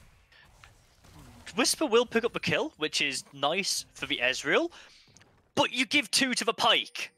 And when we've already been talking about Lion's Creed struggling a little bit in terms of the damage profile and where it's coming from, giving the Pike the double kill sub 4 minutes is not really where you want to be at. It's probably worth playing safer and not getting that kill yourself to not give that kill away than it would have been to actually get that gold onto yourself, because immediately he's gone back and got those boots of mobility. He's going to be able to roam around a hell of a lot, moving absolutely everywhere.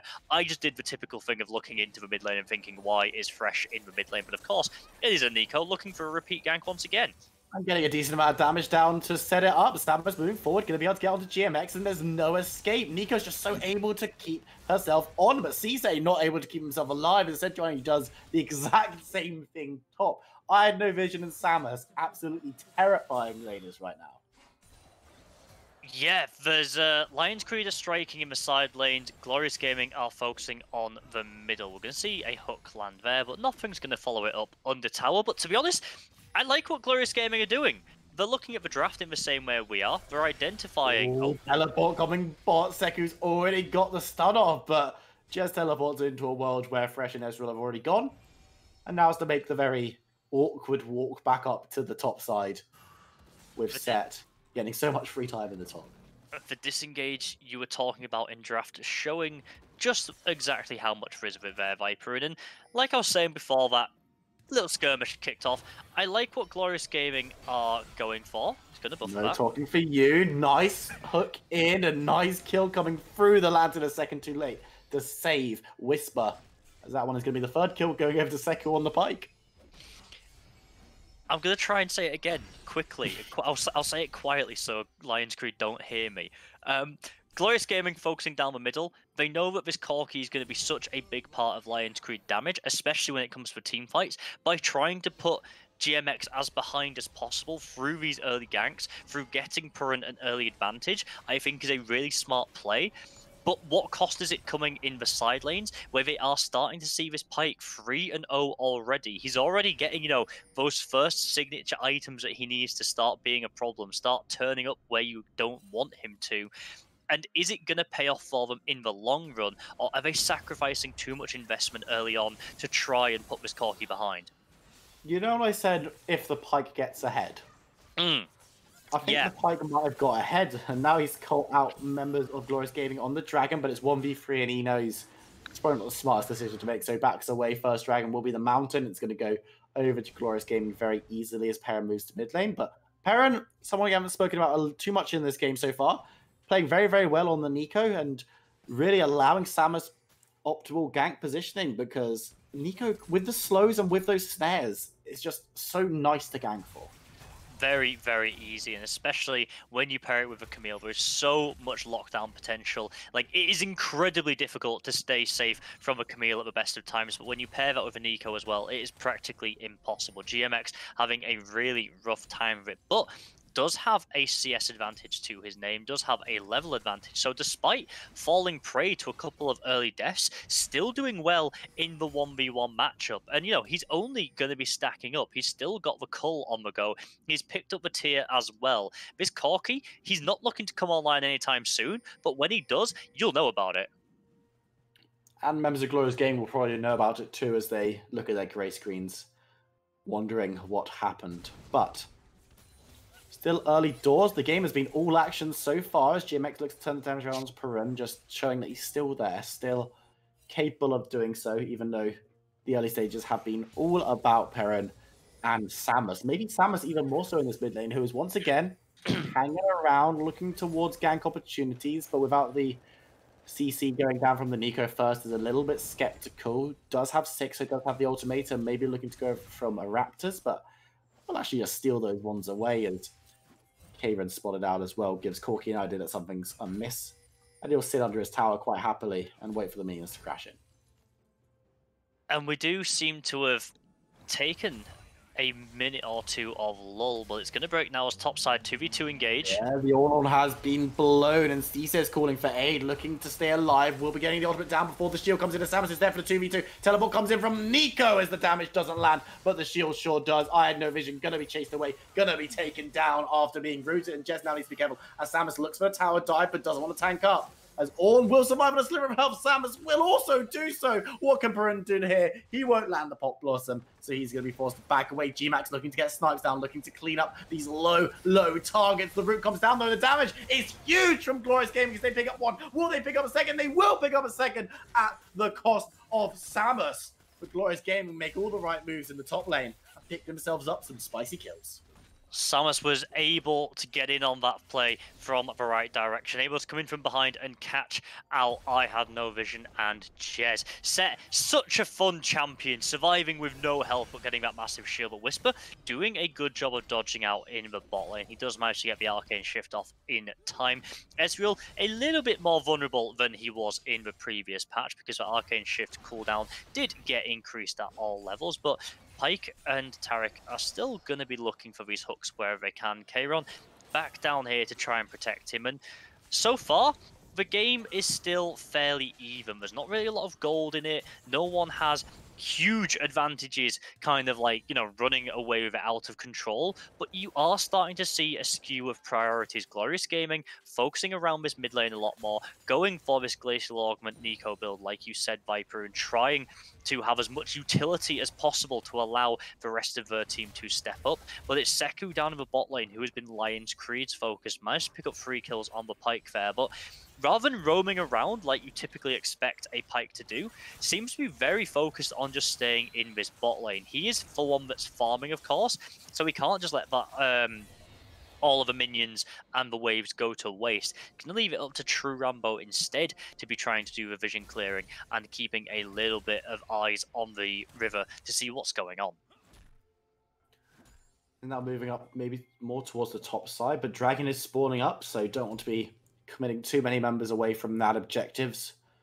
Of course, Rift Herald was secured by Glorious Gaming, so they're going to have that one in the pocket of Samus. Need to decide where they want to put that, but Jez, once again, standing his authority a little bit in this top side. Caesar will be able to keep himself healthy with that passive, and is actually looking to re-engage. Jez using the Ornn looking for the knockup, but won't be able to do so. His suplex won't hit the Set, who's now going to be looking to drag back in, get the damage down, but the knockup might be enough to kill us. It's such a close fight, and it's going to be Jess who wins it out of nowhere. Package secured by GMX as well, but that was a very, very close set of events in the top lane. That could have gone either way there. It was so close between these top laners. I thought it was going to be clutched either way quite a few times there, but we're not going to have time as bot lane engage. In the bot side, Kevin has to flash away from the stun, but he won't be able to flash away from the ultimate from SQ1. GG Wispen out on the back, looking to get the damage down. Samus is there as well. Perrin coming down. The ultimate from Tag, will it be able to pop? It will, and now no one's taking any damage. Double teleport coming into the 2 pushes there as the teleport runs out. Seku now in the fight, looking towards Perrin. It's Fed member versus Fed member, and Nico needs to be careful. Looking for the damage. Will he be able to stay alive? No! Gonna be executed by Seku. And now members of Joyous Gaming are looking to clean up. True Rambo so low. Jez there. Seku as well, all below half health. But will he be able to get a kill? Yes, he will! The execute onto the Ezreal for the double, and now it's just set. He's gonna be able to get a decent shield down, but will it be enough? No, it won't. Triple give a Pike. That's free execute, and that's all the gold going into the pockets of Lion's Creed. So you know how that gold graph was looking fairly even just a minute or two ago? That's what a Pike does for you there. 4 executes in that fight. That's 600 gold apiece going over to Lion's Creed. A huge injection for them. And all of a sudden, our concerns about their damage profile, our concerns about them not being able to carry out these fights completely evaporated just as quickly as Glorious Gaming's hope in that last fight. Members of Glorious Gaming just melting away. It looked okay for them initially. Perrin getting a lot of CC down, and as we talk about CC getting more onto GMX, who's just not having a great time in this mid lane on the Corki. Samus has made sure of that one, but the fight was just... It just went so well for Lion's Creed, and as you say, Pike's just handing out gold just to anyone who asks for it, and going to be getting everyone ahead from Lion's Creed. You don't need to win game when Pike can just hand you kills, and now he's looking to hand himself another one, gets the stun out onto Perrin, so much damage, and yeah, Nico's doing well, but there's no... Our producer in our ear was like, huh? What do you do about that? Like, what do you call a Pike at 13 minutes with a Dusk Blade of Drakthars, a Yumu's and Moby Boots? You call it a grey screen and not a lot else, because you ain't stopping that when he barrels down the mid lane towards you. Oh man, Samus was just nearby and just forced to watch on like, oh, that's not fun.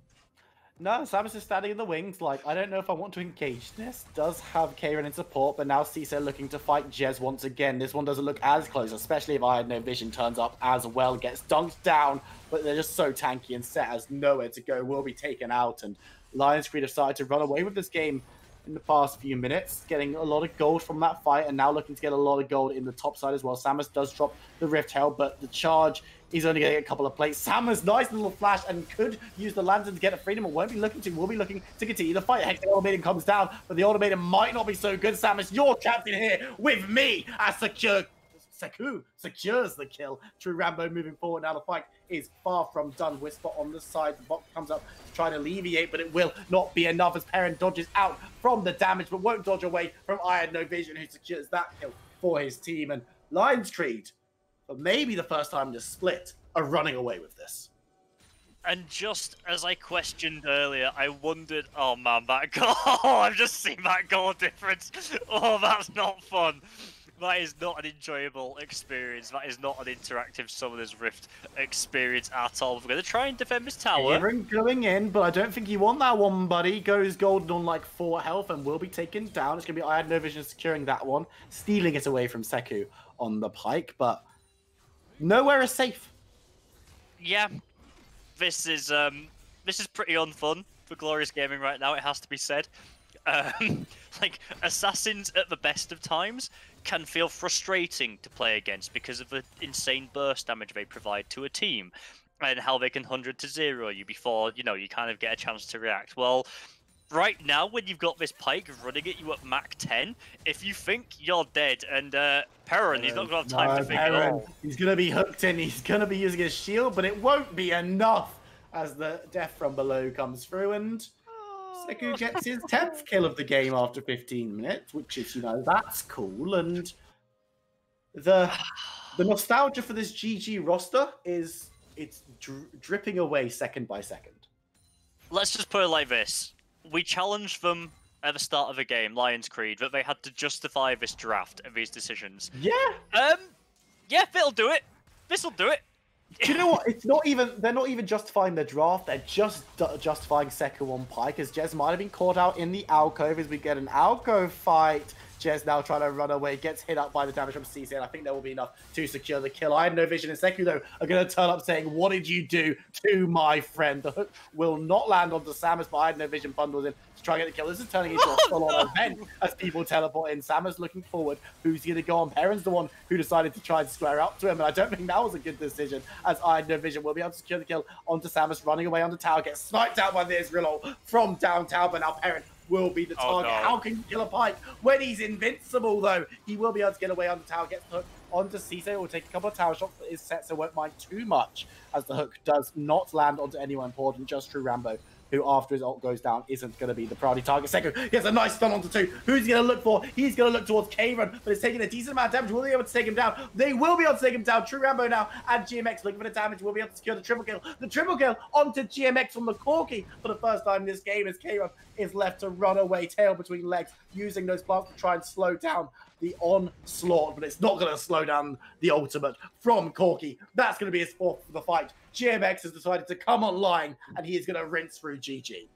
So as if the Pike alone wasn't enough, you now have a Corki getting a triple kill. 4-5-8, the cull's paid off, the tier is stacking up nicely, the Trinity Force is complete, Corki is ready to rumble. Makes an entrance into that fight, coming in a little bit late, but will certainly make a big impact. Still a 9k gold lead to Lion's Creed after that fight. The second Rift Herald is available, but they're going to move down to this Drake instead. GMX is going to keep control on this top side of the map. Samus is going to try and defend here, but I don't think we'll be able to do a lot under the tower. The Hextech Ultimatum is there, though.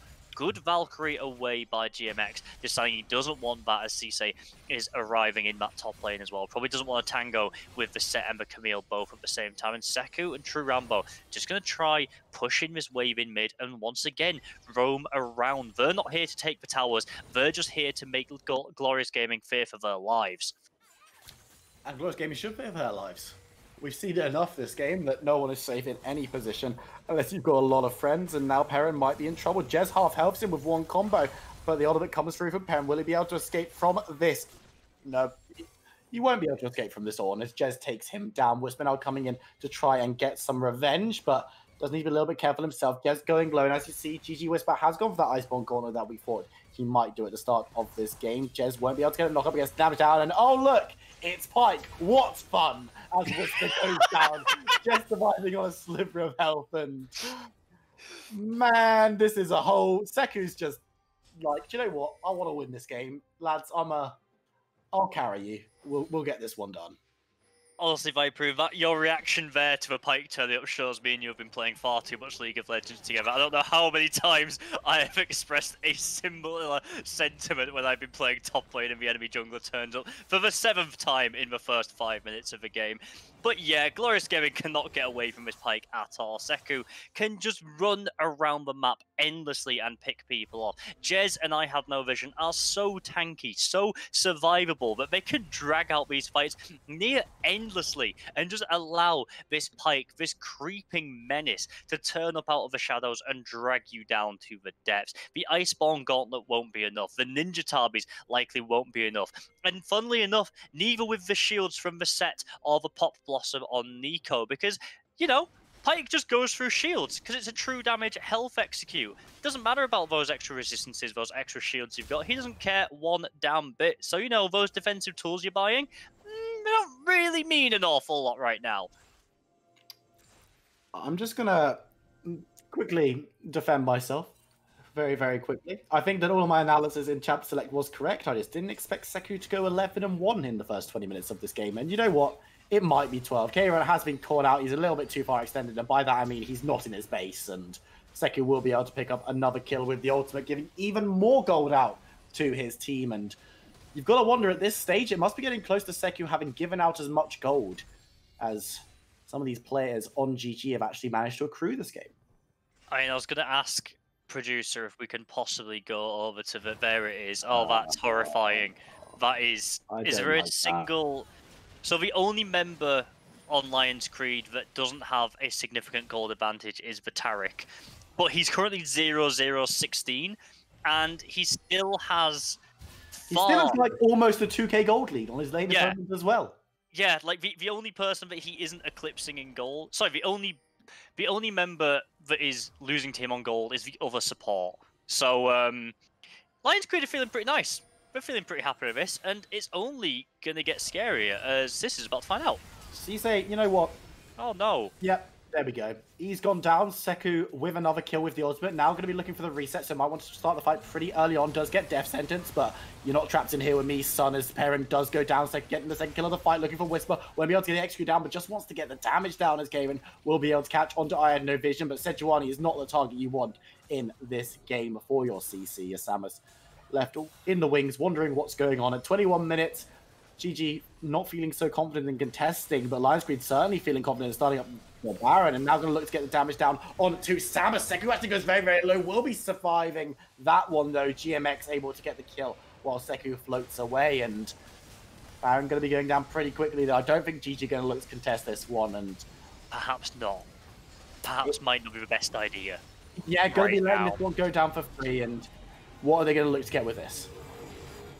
I mean, honestly, they can kind of take the pick. This is the whole thing of the Pyke being this strong. You can just go where you want and take your pick of whatever you want, be it objectives, be it players, be it jungle proximity, or, you know, vision secured. You can just cause so much pressure because you have the mobility, you have the stealth to be able to sneak up on people and catch them out. And once you do, they sure as hell aren't going anywhere to get away from you. So with this pressure that they're building up, I expect Jez to go out to one side lane. I expect I Have No Vision to go out another. And Seku just kind of run between them, killing whoever turns up to try and stop them. Cisse going to be caught out, but will be able to get out with half health. And in the backline, I Had No Vision needs to be a little bit careful, but the package splits up the fight as we're going to see the first kill coming down onto Kamen, the second kill coming down. Seku now just cleaning up house. Won't be able to get a pinch off the back of that one because GMX wanted one for himself very selfishly, but Perrin even more selfishly does decide to survive that one. But the inhibitor's going to get charged on by Shelly, and this game could be over in short order. Going to be seeing a little bit of a transition to our faces. Hello, ladies and gentlemen. We don't want to show you what happens after this point because it's just... You all know what happens here. More Pyke ult, I imagine. It looks like we might be going back to the game now as... Goodness me, where have the Nexus Towers gone? Perrin going to be taken low in his own fountain. And you know what? Lions Creed, with maybe the most convincing win I've seen this season in this season of Champions League. I've lost my mind. They take down GG in the simplest fashion. Yeah. I really don't know what to say about a lot of that. So we'll start with a simple question. Should we look at MVPs to start with? You know what? I think we might be in agreement with this one. Really, really well this game. I'm just going to wait for the game stats to come up. We're still in... I can promise you the game's still in progress. Okay, so we're... Oh, there we go. Here we are. Do you know what? True Rambo. Honestly, yeah. I'd go for that. He played exceptionally well. That is, of course, like...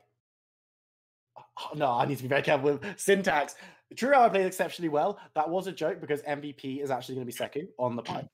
But you know what? True Rambo played his part in that situation super, super well. And it allowed Seku to get so many of these kills that he got. And Seku being able to definitely land the Taric ultimate onto his team and the Taric stuns onto multiple members of GG on multiple situations. Yeah, was super important. I mean, True Rambo didn't die and Seku did.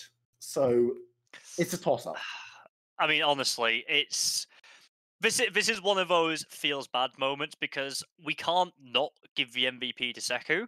But like you've just been saying, that would not have worked without True Rambo and without that Taric. So if we could give a joint MVP, I would, to the bot lane collectively. But because we can't, it has to be Seku. If we gave it to anybody else, we'd be getting abuse. Okay, it's Seku because 16-1-7 on a Pyke AD carry nightmare that I'm sure Glorious Gaming are going to remember for a long time. And hey, if you want in nostalgia, that's pretty much the closest you can get to how Glorious Gaming did last split, I'm afraid. Ooh. It's going to be another loss for them in this week, and Lions Creed will move to their second win overall.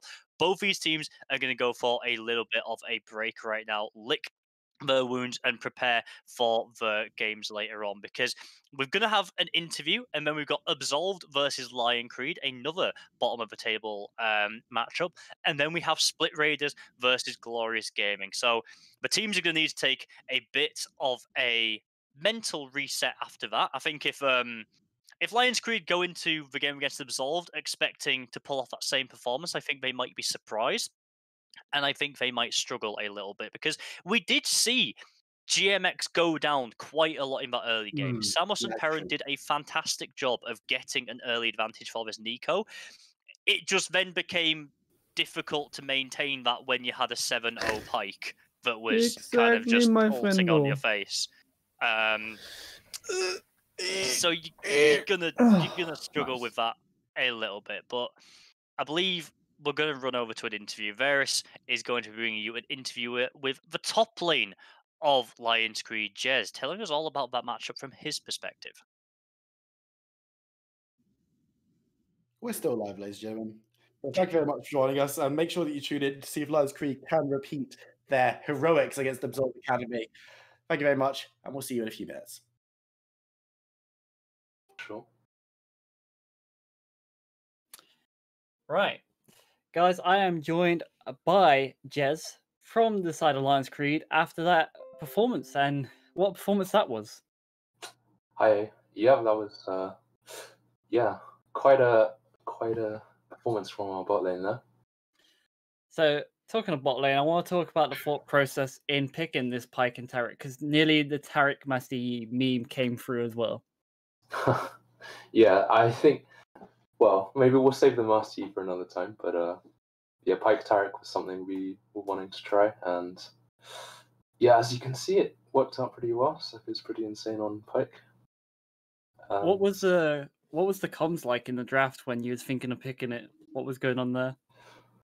I mean, we were planning to play it even before like got into draft. It was just something we'd had in mind. So it's not like everyone was like, "Oh wow, picked Pyke." We kind of knew what was happening, and we picked around it with all the other picks as well. Like we made sure we had consistent damage with the core key, and some form of engage, some form of peel with Orn's Edge. So yeah, everything kind of worked out pretty well for us. And after that win, you pick up another win. You got a win last week as well. So you're starting to actually pick up these wins and starting to look a lot more competitive as a team. You're looking stronger.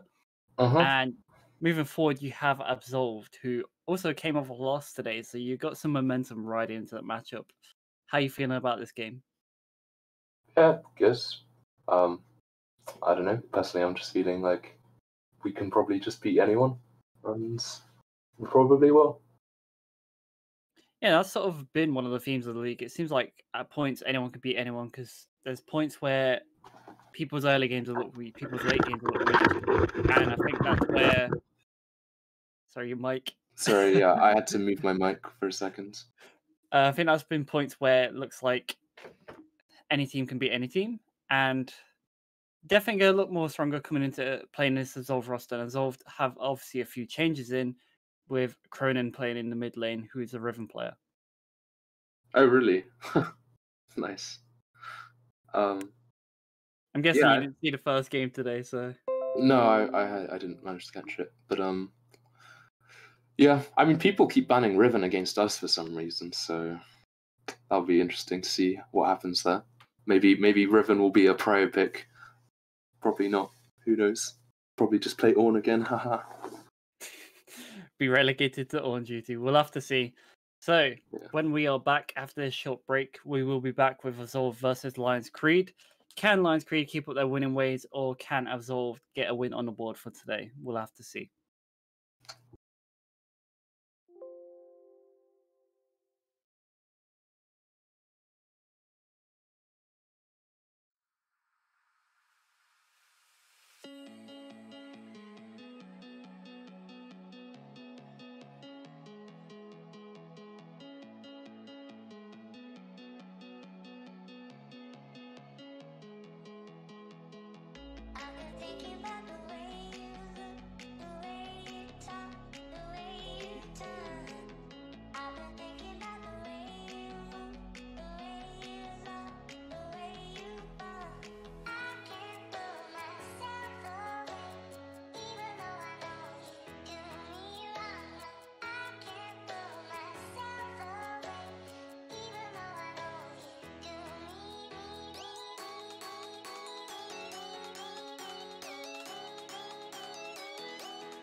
Oh, he's Danish. There's the plane over. Hello, everyone, and welcome back to the Square One Championship Summer Split, Day 9. We are here for your third and fourth games. I am Rook, and I'm joined by Daedalus here as, it's the battle for last place. Oh, it absolutely is. Oh, man, Absolved and Lionscreed not doing too well here in the league, I feel like is fair to say, Rook. You know what? I'm completely down to agree with you on that. I mean, we saw them just in the last game. I believe it was Lionscreed in the last game. They pulled out, I think it was their side that pulled out the pike, if I remember correctly. And yeah. I mean, that did net them that second win of theirs. But now they are up against Absolved, and Absolved have had some roster issues, unfortunately, haven't they? Yeah. Yeah, they definitely have. They haven't been able to field a roster quite yet. It's been mixed teams every single week, and like now, I will say that they have won against Lionscreed before. Like they won against them in week number 1. So if we're talking head-to-head matchup, then they should have the edge. They certainly should, but now with a bit of a different roster, it should be an interesting change-up on how that's going to work. We saw Cronin come in and play Riven mid, not something you see very often, into Cassiopeia, and I'm definitely looking forward to see if we'll have any more interesting picks. And that Pike gets banned away, and that doesn't surprise me at all after last game, does it? No, it doesn't surprise me either. And Rook, I will say that I think Lionscreed in the game that they won here today, it was so much about them just creating a chaotic playstyle and really just inflicted upon their enemies, and they had a hard time adjusting to that. Now, Absolved going up against Lionscreed, I don't feel like Absolved will fall prey to the same playstyle. No, I certainly don't think they will, and they're not even messing around by taking that Pike away. But the interesting thing here is the ban of the Riven away when Cronin was the one playing it last game, so that really surprised me, honestly. Yeah, I've been told that Cronin here coming in from Absolved should be like their big playmaker, loves to play that Riven. He is their mid laner from the Telia League over in Denmark, so he's like a super strong player, and their manager described him as a strong solo laner.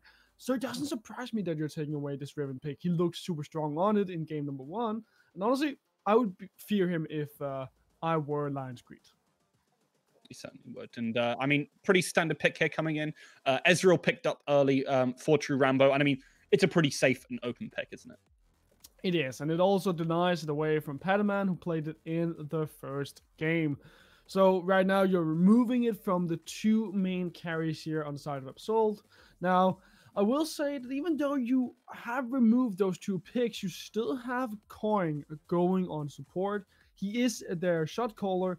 And he should be like the MVP here, just to be the guy that can make the plays, make the calls, and really just tell Absolved what they need to do. Now, apparently not picking anything despite the time running out. Yeah, we're having a remake here because Absolved are not supposed to have their first ban because of the roster issues that we were talking about earlier. So they're going to have to try and mess it up. And honestly, I don't think this is going to be too much of a problem for them. They banned away the Riven, which I think honestly is something they want to pick up more than anything. So I'm surprised to see that kind of happen. As we are going to have this remake, I expect to still see the Ezreal for True Rambo, but we might have some change-ups in terms of the bans. Yeah, we might have that, Rook. Like, personally, I think banning away a lot of mid laners against Cronin would make the most sense. Again, he is your MVP, your hero over from the side of Absolved, so just taking every single mid laner away from that guy will make a lot of sense, in my opinion. Certainly will. And I'm definitely interested to see, considering they're playing Riven, if they will play any more assassins. We already saw the LeBlanc get banned away by Lionscreed, so a lot of different options here open. And if we're looking at assassins, what kind of assassins are really the meta ones to pick up right now? Oh, well, it's hard to say assassins, right? Because we don't see that many assassins in the current meta. It's more like the Twisted Fate and the Seers, but even then, I'm sure you can still play an Akali if you want to. Cronin likes to play the Riven. Akali, kind of the same thing, right, bro? So, I mean, if you want an assassin, you can go for that. But the likes of the Volibear, the likes of a Twisted Fate is just much higher up in the priority. Yeah, and we saw numbers actually pick up that Volibear in the last match. So I think there's a lot of priority there, especially because obviously it's very strong right now. Lions Creed starting off with very similar bans to what we saw from them last time. Looks like they're pretty happy with what they're getting, but the Riven ban staying on for Absolved as they want to stop Jez from trying to pick it away from Cronin. I feel like that is interesting because you're probably still going to see that Ezreal being first picked over on the side of Lions Creed. I would much rather give them a Riven. I feel like that is a pick that you can easier deal with than an Ezreal. Right now, Ezreal is just a super. Pike open. Yeah, that's right. Pike is still open, so like that could be locked in here for True Rambo. He did well in that on game number 2. Ezreal still a possibility, and I feel like if you pick up that Ezreal, it would be a fine choice over on the side of Absolve to pick that up, of course, against that Pike. Then you would have that escape ability. Certainly will. Interesting to see the Ornn get picked up. I actually expected that Volibear. Could have been a good pick for I Had No Vision. But the Ornn as well. Very strong tank. And not the Ezreal that we were initially expecting from that first draft. No, that's right. So now Ezreal is still open for Padaman if he wants to pick that up. Volibear, also a possibility. I'm pretty sure Numbers played that in the first game here of today's stream. So if you want to, you could get that safe pick and a strong jungler in just one rotation, right? Yeah, it's really good. Pataman was also playing that Ezreal before, and I think historically has as well. And a lot of AD carries right now have been playing that, and that's exactly what they go for, and makes a lot of sense here to see those picks come on through. And I'm interested to see how Lions Creed are going to start to round out their picks because this Pike is still open. And I wonder if they feel like they're going to go for it again, as they're already hovering it. See, it would make a lot of sense. It is a strong pick. If you pick that up and have an engaged support, then suddenly... even though you have an escape from the side of Ezreal, it makes it so much harder to actually lane up against that Pike and Taric. The standard one, the one that we saw in the last game as well, and the one that secured Lions Creed their second win overall here in Square One. Yeah, I think it's rather bold of Absolve to actually let them have that. But, I mean, it's definitely a pick where you should never really let it get ahead in the way it did. In the last game, it went 3-0 early on and just basically tore apart the opposing composition from there because it was just so ahead. And I don't think Absolved are really going to let it get that far. Well, they're definitely going to try and stop Lions Creed. Now, Rogue, I feel like Fresh being locked in here from Absolved now with Congo usually being their mid laner, playing bottom lane as a support. Fresh is one of those supporters you can always pick up. Personally, I would have preferred to see a Tahm Kench. It would have given you more survivability. But when you're switching your roles around, I feel like Fresh makes a whole lot of sense. He's easy to play. You still get the survivability with the Lantern. Yeah, but they played, I think, into a Thresh support last time, so they should have some experience in dealing with it. Lions Creed, I'm definitely ready for that one as the bans are coming on through. And we saw that Corki come out in the previous game. That gets banned away. They take away the Rise as well, and they're trying to really take these picks away from GMX, who's going to be that other big threat for Lions Creed. That's true. And we're still looking for that mid laner over on the side of Absolved. But they can save that away and just get that last pick for themselves. Mordekaiser hovering right here. I know we don't talk about hovers, but Mordekaiser is a strong solo laner. Would make a lot of sense to pick that up right here. Because then suddenly you just have a strong bottom lane that can survive, a strong top lane that can deal with whoever they're going up against. Could be Ornn. And you get that mid lane counter pick. So Rook, I'm a huge fan of what we're seeing from Absolved right now. Yeah, and if worst comes to worst, the Pike, if he gets into a fight and he's trying to set up for his opportunity, Balin can just walk up, ultimate that Pike, and then from there, what do you really do? You can't really take part in the team fight in the same way. As those last two picks come on through, I Had No Vision picks up the SQ1 again, but this time, GMX has the Orianna. That's an interesting pick for Lions Creed. It feels like they're going for a mixture of a team fight, a mixture of safe lanes. We can talk about that more once we get into that 3-minute delay, Rogue.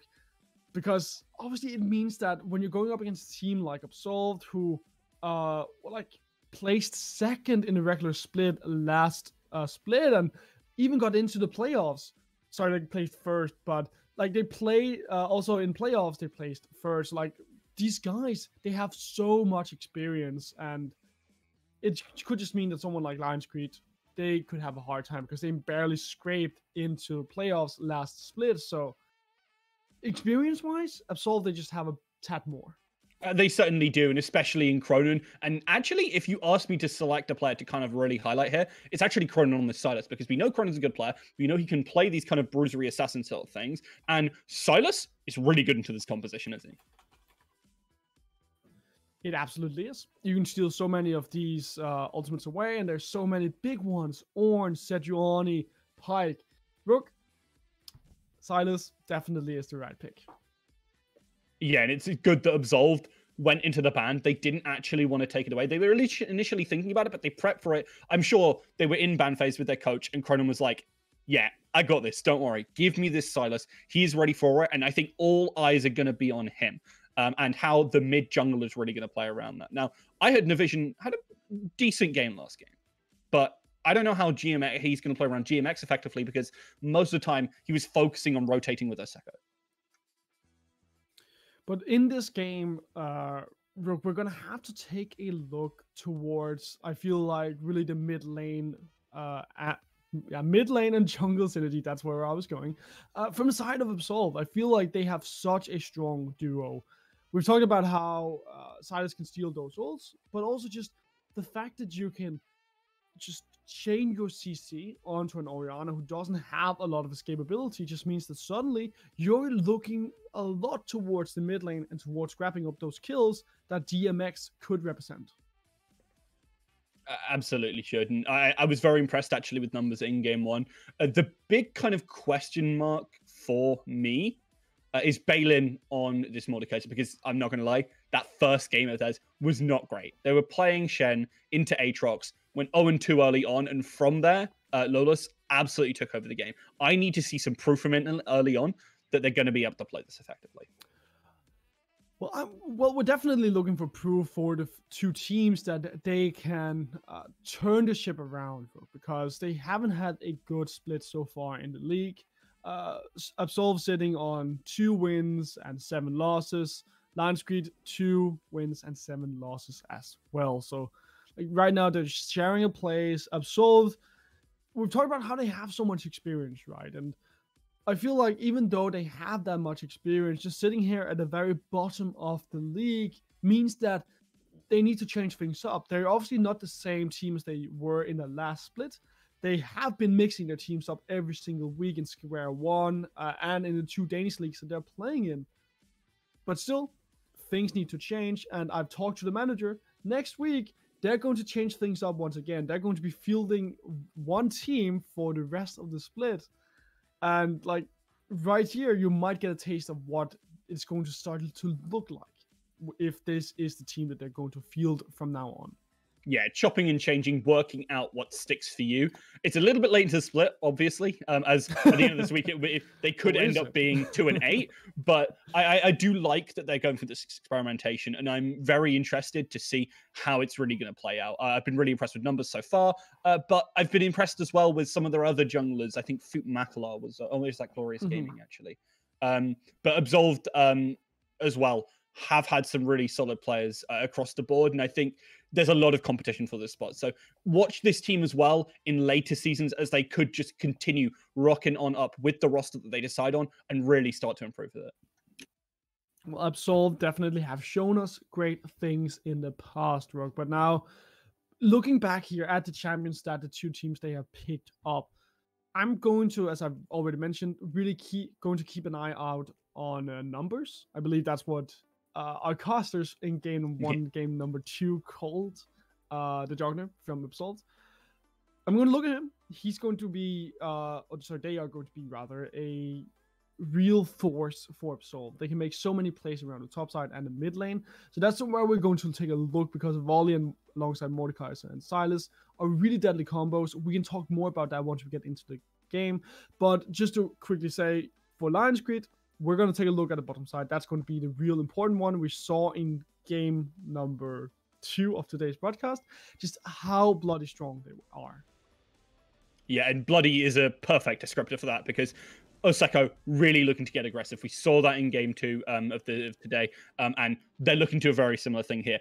Pataman and Klingal, Kong Yao, I'm not so sure on. Obviously, doesn't play this support so much, but Pataman has been impressive in playing passive and playing effective around that. And here on Ezreal, should be able to do that. But last time they played, Lions Creed played this. They were up against an Ezreal Thresh bot lane before, and it didn't work out that time.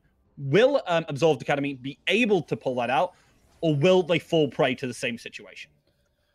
Good question, Rogue. Now, talking about falling prey to someone, Lions Creed, they're being a bit cheeky here. Going for an invade early on, I quite like this idea. Because if you can catch someone and you can get the bottom lane rolling, it would mean the whole world. Balin, no! Oh no, gets caught out, gets knocked up, the flash comes on in. Oh, that is just awful. No. It goes over to the Sejuani though, and that is going to be important.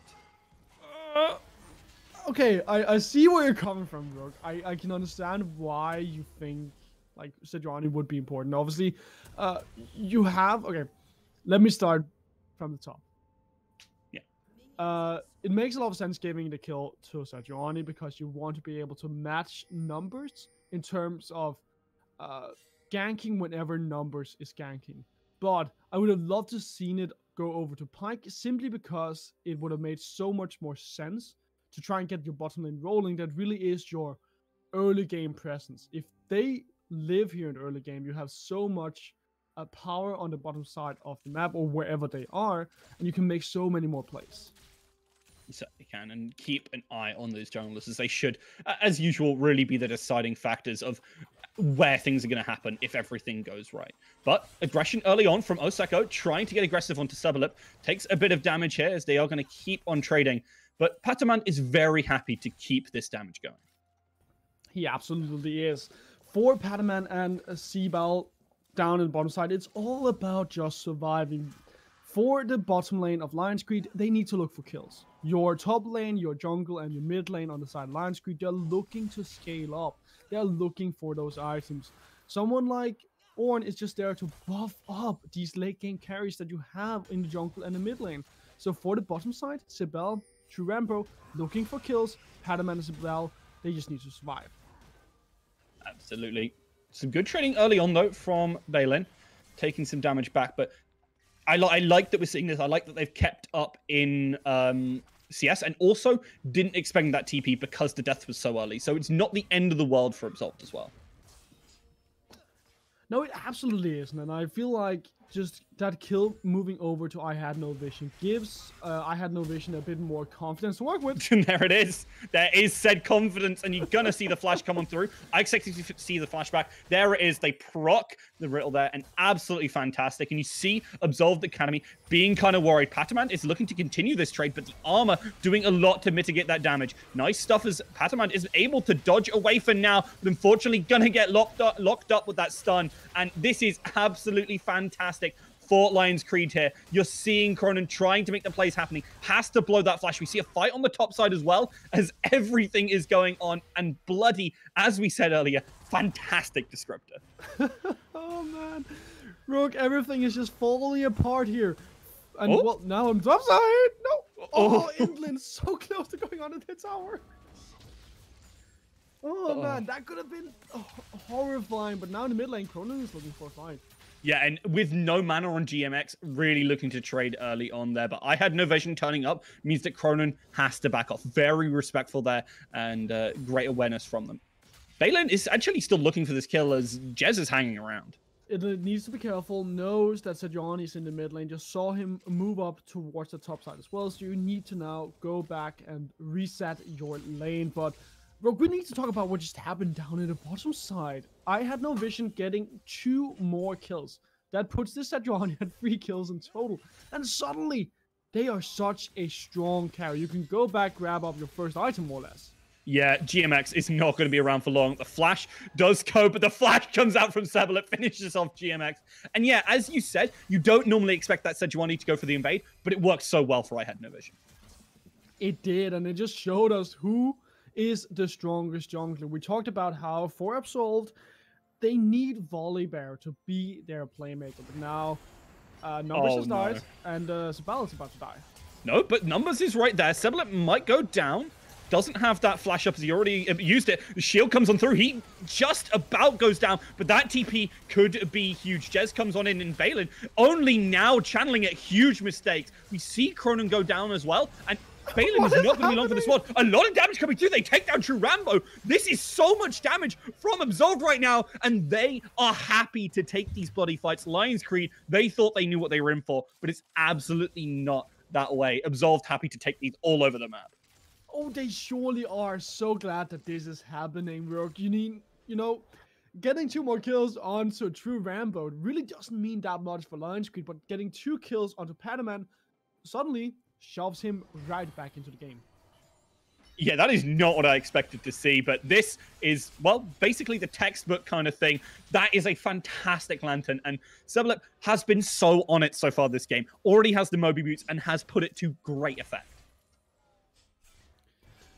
Just needs to now move into the mid lane as well, because Volibear, the playmaker we talked about from Absolved, hasn't really shown up, has had a hard time against I Had No Vision already, so with Sibel getting that shoe early on, can now start to move from the bot lane into the mid lane and make those plays that Volibear needed to do, of course.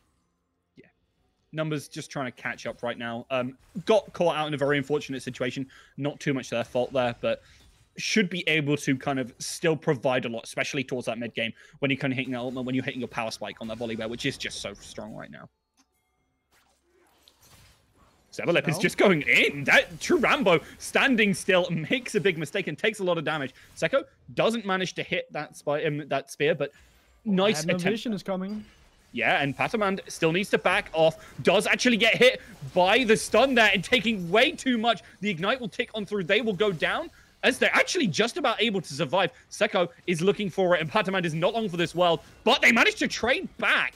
That is going to be a 2-for-1, but it's... Oh, no. Patamand is even able to survive here. They don't manage to finish him off. He doesn't have anything up other than that heal, but should still be able to get away from the situation. Even with that coming on through, there is the shockwave. It isn't enough, and GMX picks up that one for I Had No Vision. But now we need to talk about what can Lions Creed get out of this. They have 3 members down in the bottom side, so what, they get 2 kills for, what, like 2 kills in total as well. But in the mid lane, Cronin's just pushing in, and now he's rotating down. He wants to kill. Oh, missing that Q was brutal for Balin there, and is taking so much damage now. The brittle procs, and Balin knows that they have to get out of here. So darn low. No flash for Jez, so we'll be able to survive, but a lot of damage going back and forth. Some brilliant trades right now. But here comes Seko. Yeah, and this is not where you want it to be. Balin likely going to go down here. If you dodge this hook, it won't be enough, however, as they do land it. And Seko already up in that top side already. Doesn't actually have the Moby, so I'm surprised they went for that. Well, a Drake is going to be picked up by Absol as well. And we're going to get this replay right here so we can see what happened down in the bottom side. I Had No Vision, was rotating in, still had no ult because he's not level 6. Padaman just survives with nothing left, more or less. That Q right there gave him enough health to survive. But you know what, Rook? It's important to talk about what they didn't get out of this fight, because ultimately it ends up being what, like a 1-for-1 or 2-for-1. And that just means that when you get control over the mid lane with Cronin, with you being able to push in and deny so much farm away from GMX, I feel like they come out on top. On top of that, they get that Cloud Drake. Absol, I don't think they're playing this game super pretty, but they're doing what they need to do in order to keep the bottom lane and that early game presence from Lions Creed down, and to grab up objectives at the very same time. Yeah, if you stimmy this kind of aggression from the spike, I actually think late game looks really good for you because you have this Ezreal. Really nice play there from Cronin. He does get shockwaved back, however, doesn't quite manage to finish off GMX, and Cronin is going to be a huge part of that. I think he's actually going to be so key. Luckily, GMX is able to dodge that one, but the thing I kind of really want to focus on as well is that as they got that dragon, they're continuing to kind of further their late game plan, and I'd be very interested to see what the gold is looking like right now. Oh, I would for sure as well. So right now, looking at that gold, you can see how the only place you really have a lead from the side of Lions Creed is in that jungle. So, like, that's because you have 5 kills on your bloody jungler. Lions Creed, they needed those 5 kills on that Pike. They haven't been able to get that, so they can't get that bot that we talked about being important from Lions Creed going. And I have a stat for you, Brooke. You have 1 kill on your Pike. Oh! And, well, you're about to lose a Rift Held. They didn't actually lose out on it. They do manage to pick it up for I Had No Vision, but they're probably going to lose I Had No Vision there unless they invest that, and fights going on all across the map. You see the ultimate come out from the turret straight away, and actually no one goes down, even though a lot was invested there. But Absolved, as you say, kind of setting up for that later, and a massive advantage right now for Pataman in terms of that gold that we saw earlier. Well, when you are going up as a ranged champion against a melee champion down in bottom side, it makes it a bit easier to just farm, and now they're looking for fights.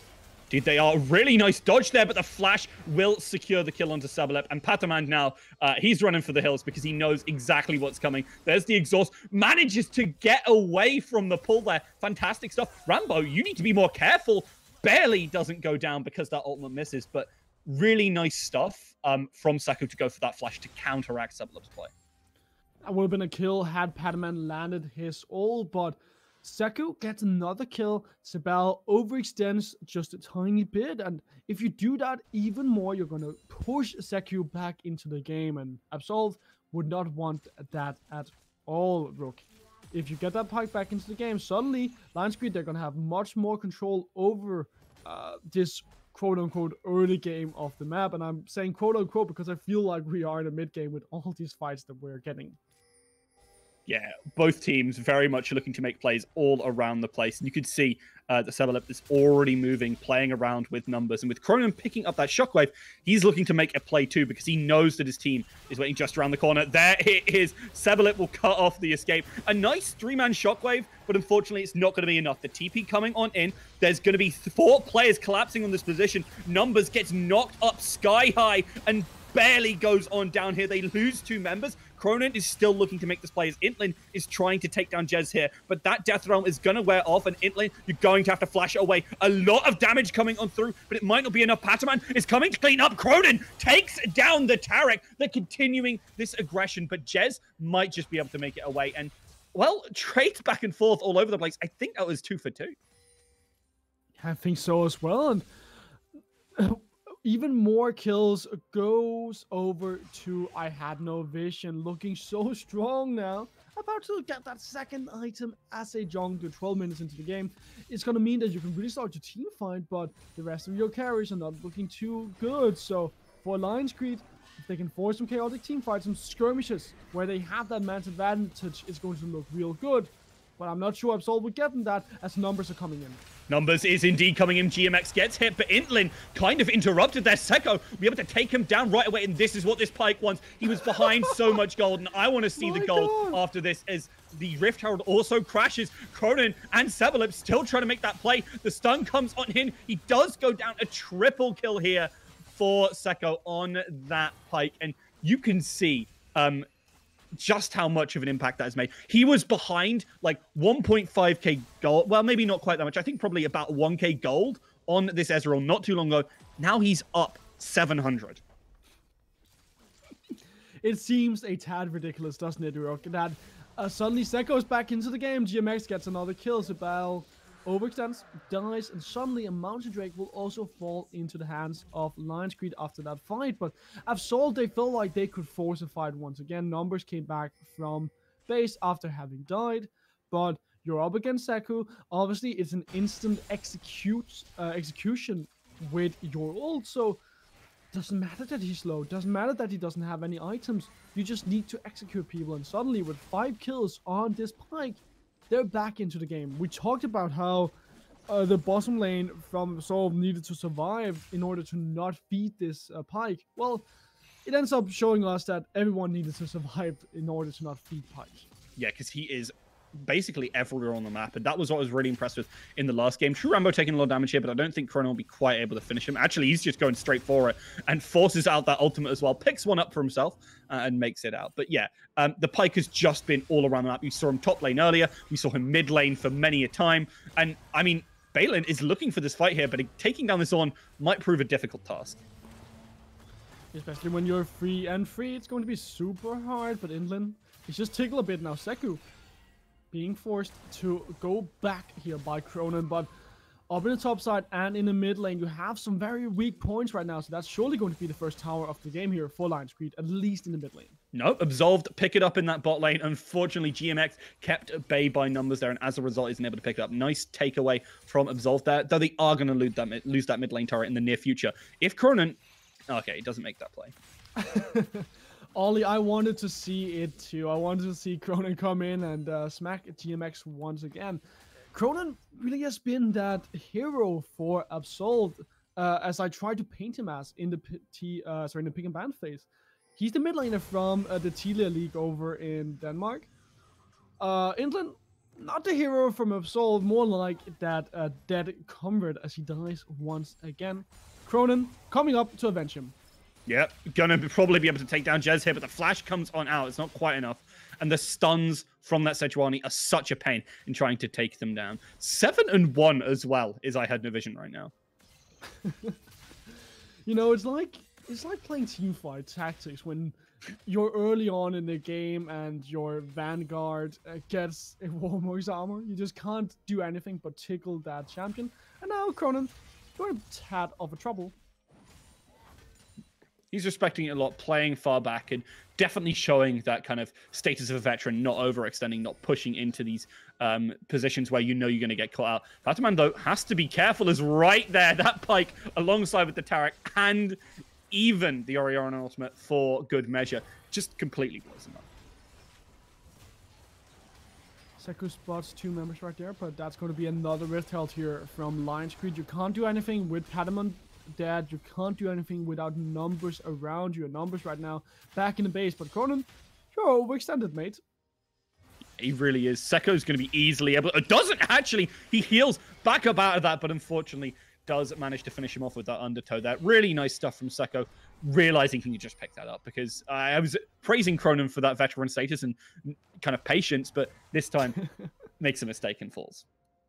Yeah, unfortunately does that right here, Rook. And, you know, I feel like right now, Lions Creed, they are forcing Absolved to really play to their playstyle. We said in the pick and ban phase that Lions Creed, in game number 2 of today's broadcast, they were able to just force their opponents to play a chaotic playstyle. They were forced to take fights all the time. And even though I feel like Absolved, they really played smart for the first 7-8 minutes. They took some fights, but they took it on their own terms. Lions Creed, they used those kills that they got on Sejuani to force even more fights with a strong tank that could then allow Seku to grab up those executes. And now Lions Creed, they're finding themselves ahead by double the amount of kills that Absolved they have, and suddenly a lot more kills on their pike. So Absolved, they're in a grave that they've dug themselves, and they need to get out. They certainly do. Numbers is going to get locked up, and this is just that CC manages to just about escape there. Doesn't get hit by the ultimate there. I Had No Vision. Nobody land that one, but no one's going to be hurting I Had No Vision, as we were talking about earlier. And this is actually Absolved, to the most part, have been opting into this very skirmishy, very aggro, very bloody style that we were talking about early. And actually, in the early game, it worked out for them. But as soon as that level 6 hit for the pike, it all started going wrong. And this is why, even though they're down like 70 CS on the pike, he's still up gold, I believe.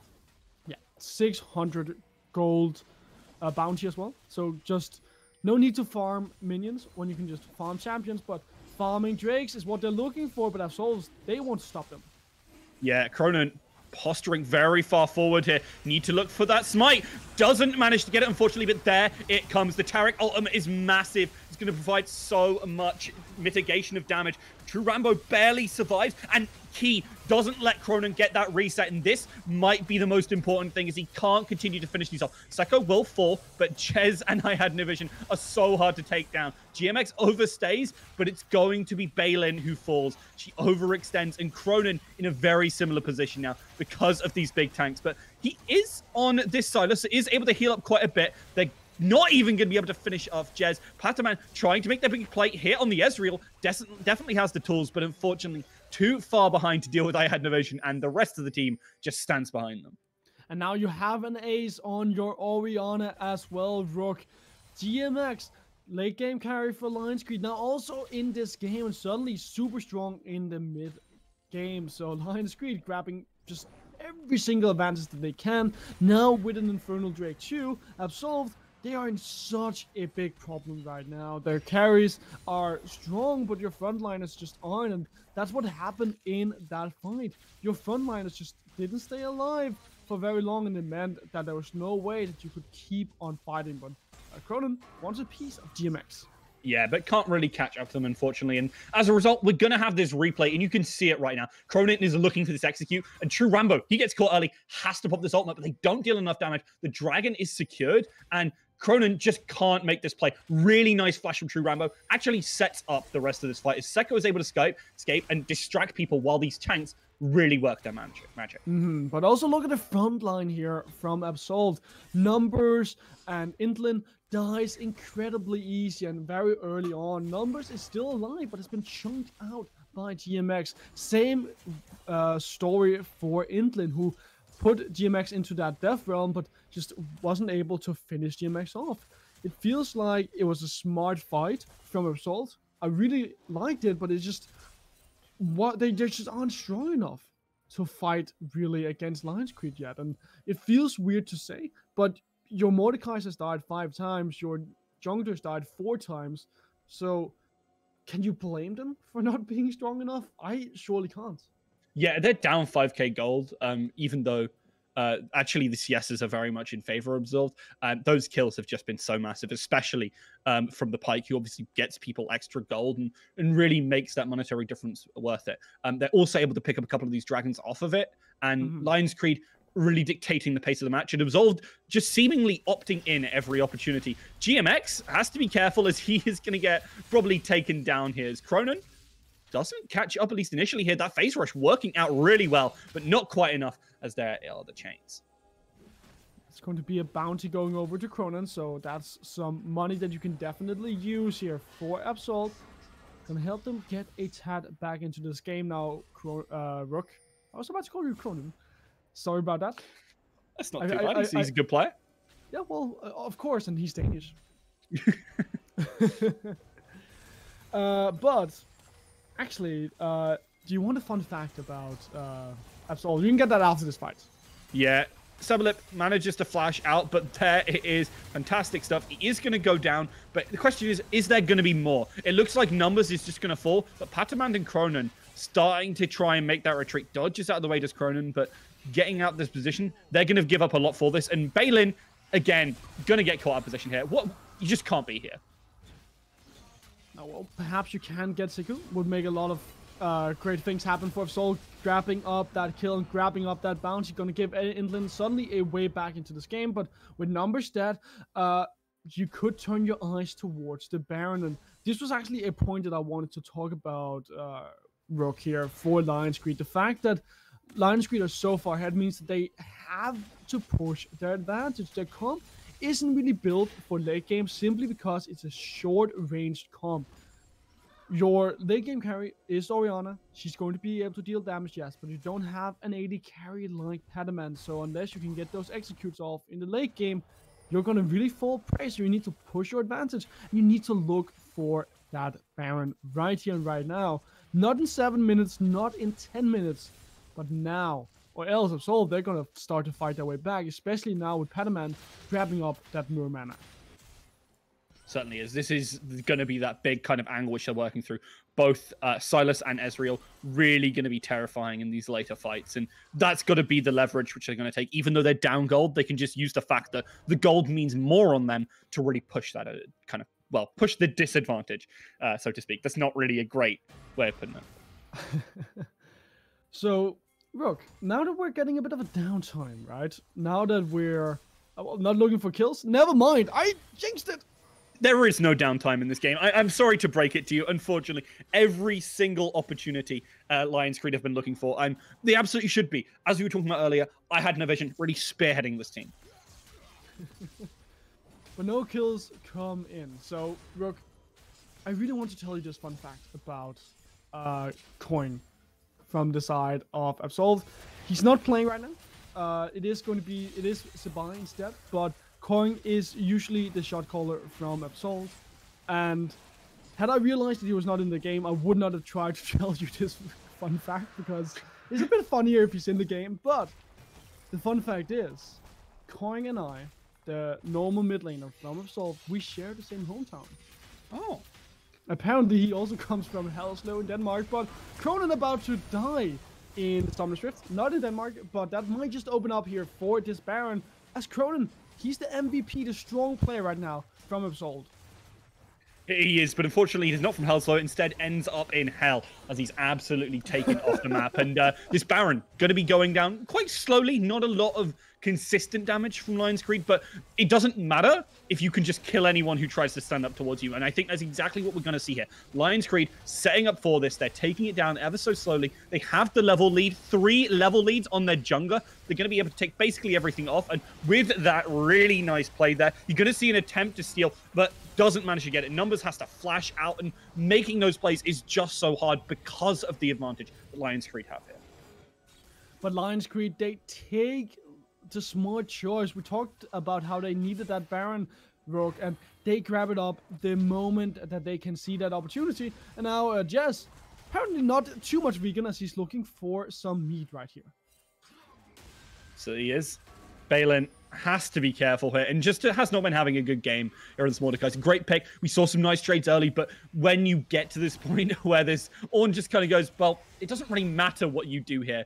I can just deal with you in basically any situation. It's very difficult for you to have that impact. Manages to make it away, but Sebal getting caught out in the mid lane as well. This is not a great look for Absolved. Listen, Rogue, I've been told that Ornn is an assassin, marksman, whatever champion. He can do everything. I had no vision, might not be able to do anything, but with their team, they can certainly fight. We certainly can. Seko takes out Sebal early on here. Still has that ultimate because got that. Oh, actually didn't invest that ultimate. Has it on cooldown still. But they're going to be able to look for a little bit more. They're still looking for the fight. Balin is able to keep themselves in a safe position for now, but as soon as that pops, they're going to be in a little bit of a pickle. Seko will finish them off. Pat the Man is going to just about be able to escape, but Absolved losing players all over the place, and making these plays is going to be difficult. Cronin gets taken back there, does manage to barely dodge the ultimate, but it doesn't matter. Seko has so much follow-up, so much stuff to keep him alive, and honestly, Lion's Creed has just been running away from this game as soon as we got to that kind of mid-game in the match. Yeah, the point where they got those 2 free kills on Seko meant that suddenly Lion's Creed, they could start to really pump up their early game. We've been talking about how the bottom lane is important for Lion's Creed the entire game, Rogue, and once they got those kills, they could just put the pedal to the metal, and the game's been running amok for Solved ever since. Yeah. This is really unfortunate for Absolved. They've been doing some good individual stuff, but as a whole, the death ball comp of Lion's Creed has just been so hard to deal with. You know what I just realized, Rook? What? Cronin's score is 666. Absolved, strongest player, has been Cronin. Lion's Creed has had a hard time dealing with Cronin, so perhaps Cronin is the devil for Lion's Creed. I'm not gonna lie. That's it doesn't add a lot of it doesn't add a big analytical point, but it was fun. It certainly was, and Cronin not having a lot of fun here, unfortunately, as he is locked up, and that Tarek Pike combo is terrifying because it makes that E of Tarek, that ability to lock people up, so darn mobile because Pike has so many ways to move around, and with the follow-up coming after it, well, it's just so hard to do anything. It is for sure, and they didn't ban Pike in the pick and ban phase, so they brought this on themselves. GMX about to bring this on themselves as well.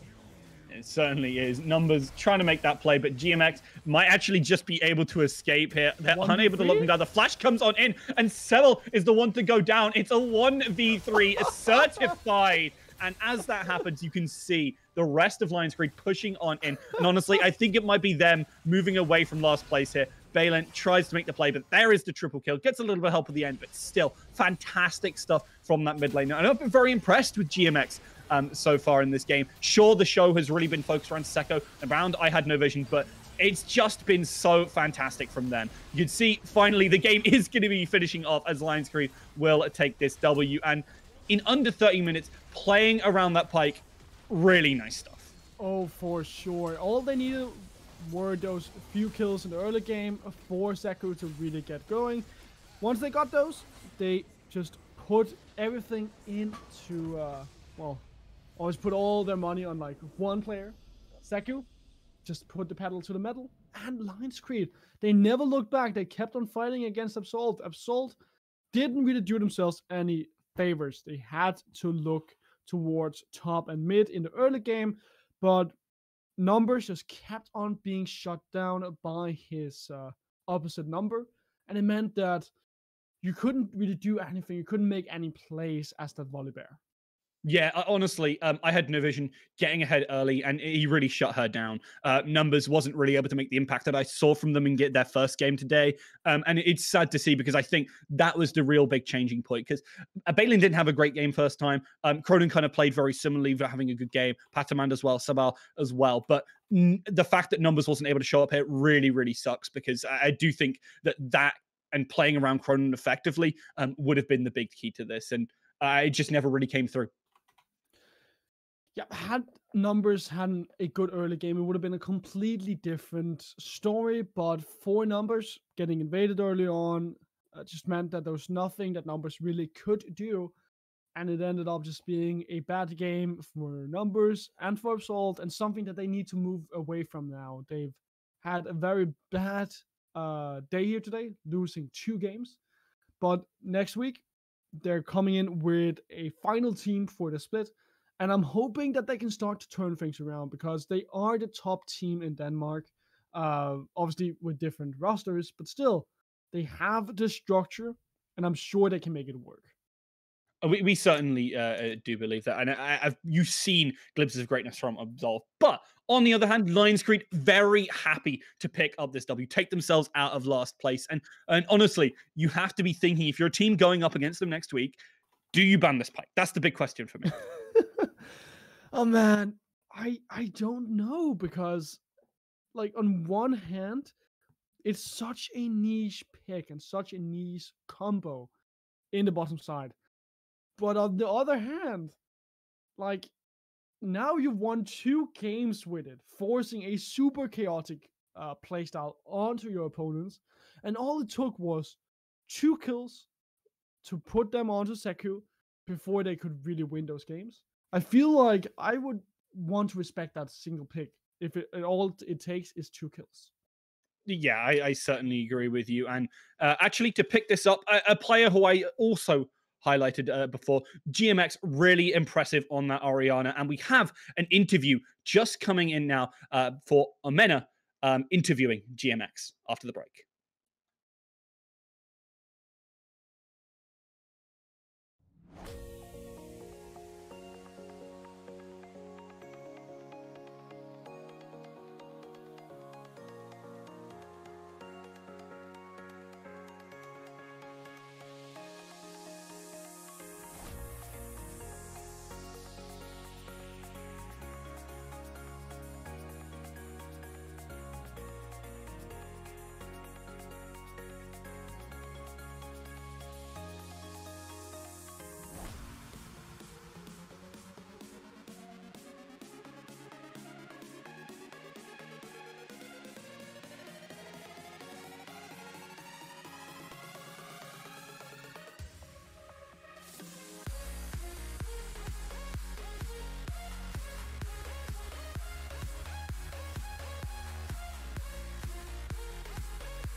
Hello everyone and welcome GM from Lions Creed for a quick interview after a win over Absol's academy team. You guys just had a 2-0 week after a lackluster beginning in the season. What changed in the team? Like how did you make this 2-0 happen? Well, compared to week 1 and week 2, obviously we've made a lot of roster changes. There's been a lot more scrims, a lot more just like preparation in general for the games, to be honest. And I think it's starting to show now, like in the actual matches. All right. Well, that's great to hear from you guys. And as you guys just got the 2-0 week, I think you guys are closing in on the playoffs. How do you think your playoff chances are with this roster now? I haven't actually looked at the table, so I don't know where we are, but I'm pretty sure someone told me if we win every single game from now, we have a chance to still make playoffs. So it'll be difficult, but if we carry on like this, I can see us making playoffs, to be honest. Well, that's good to hear that you are optimistic about that.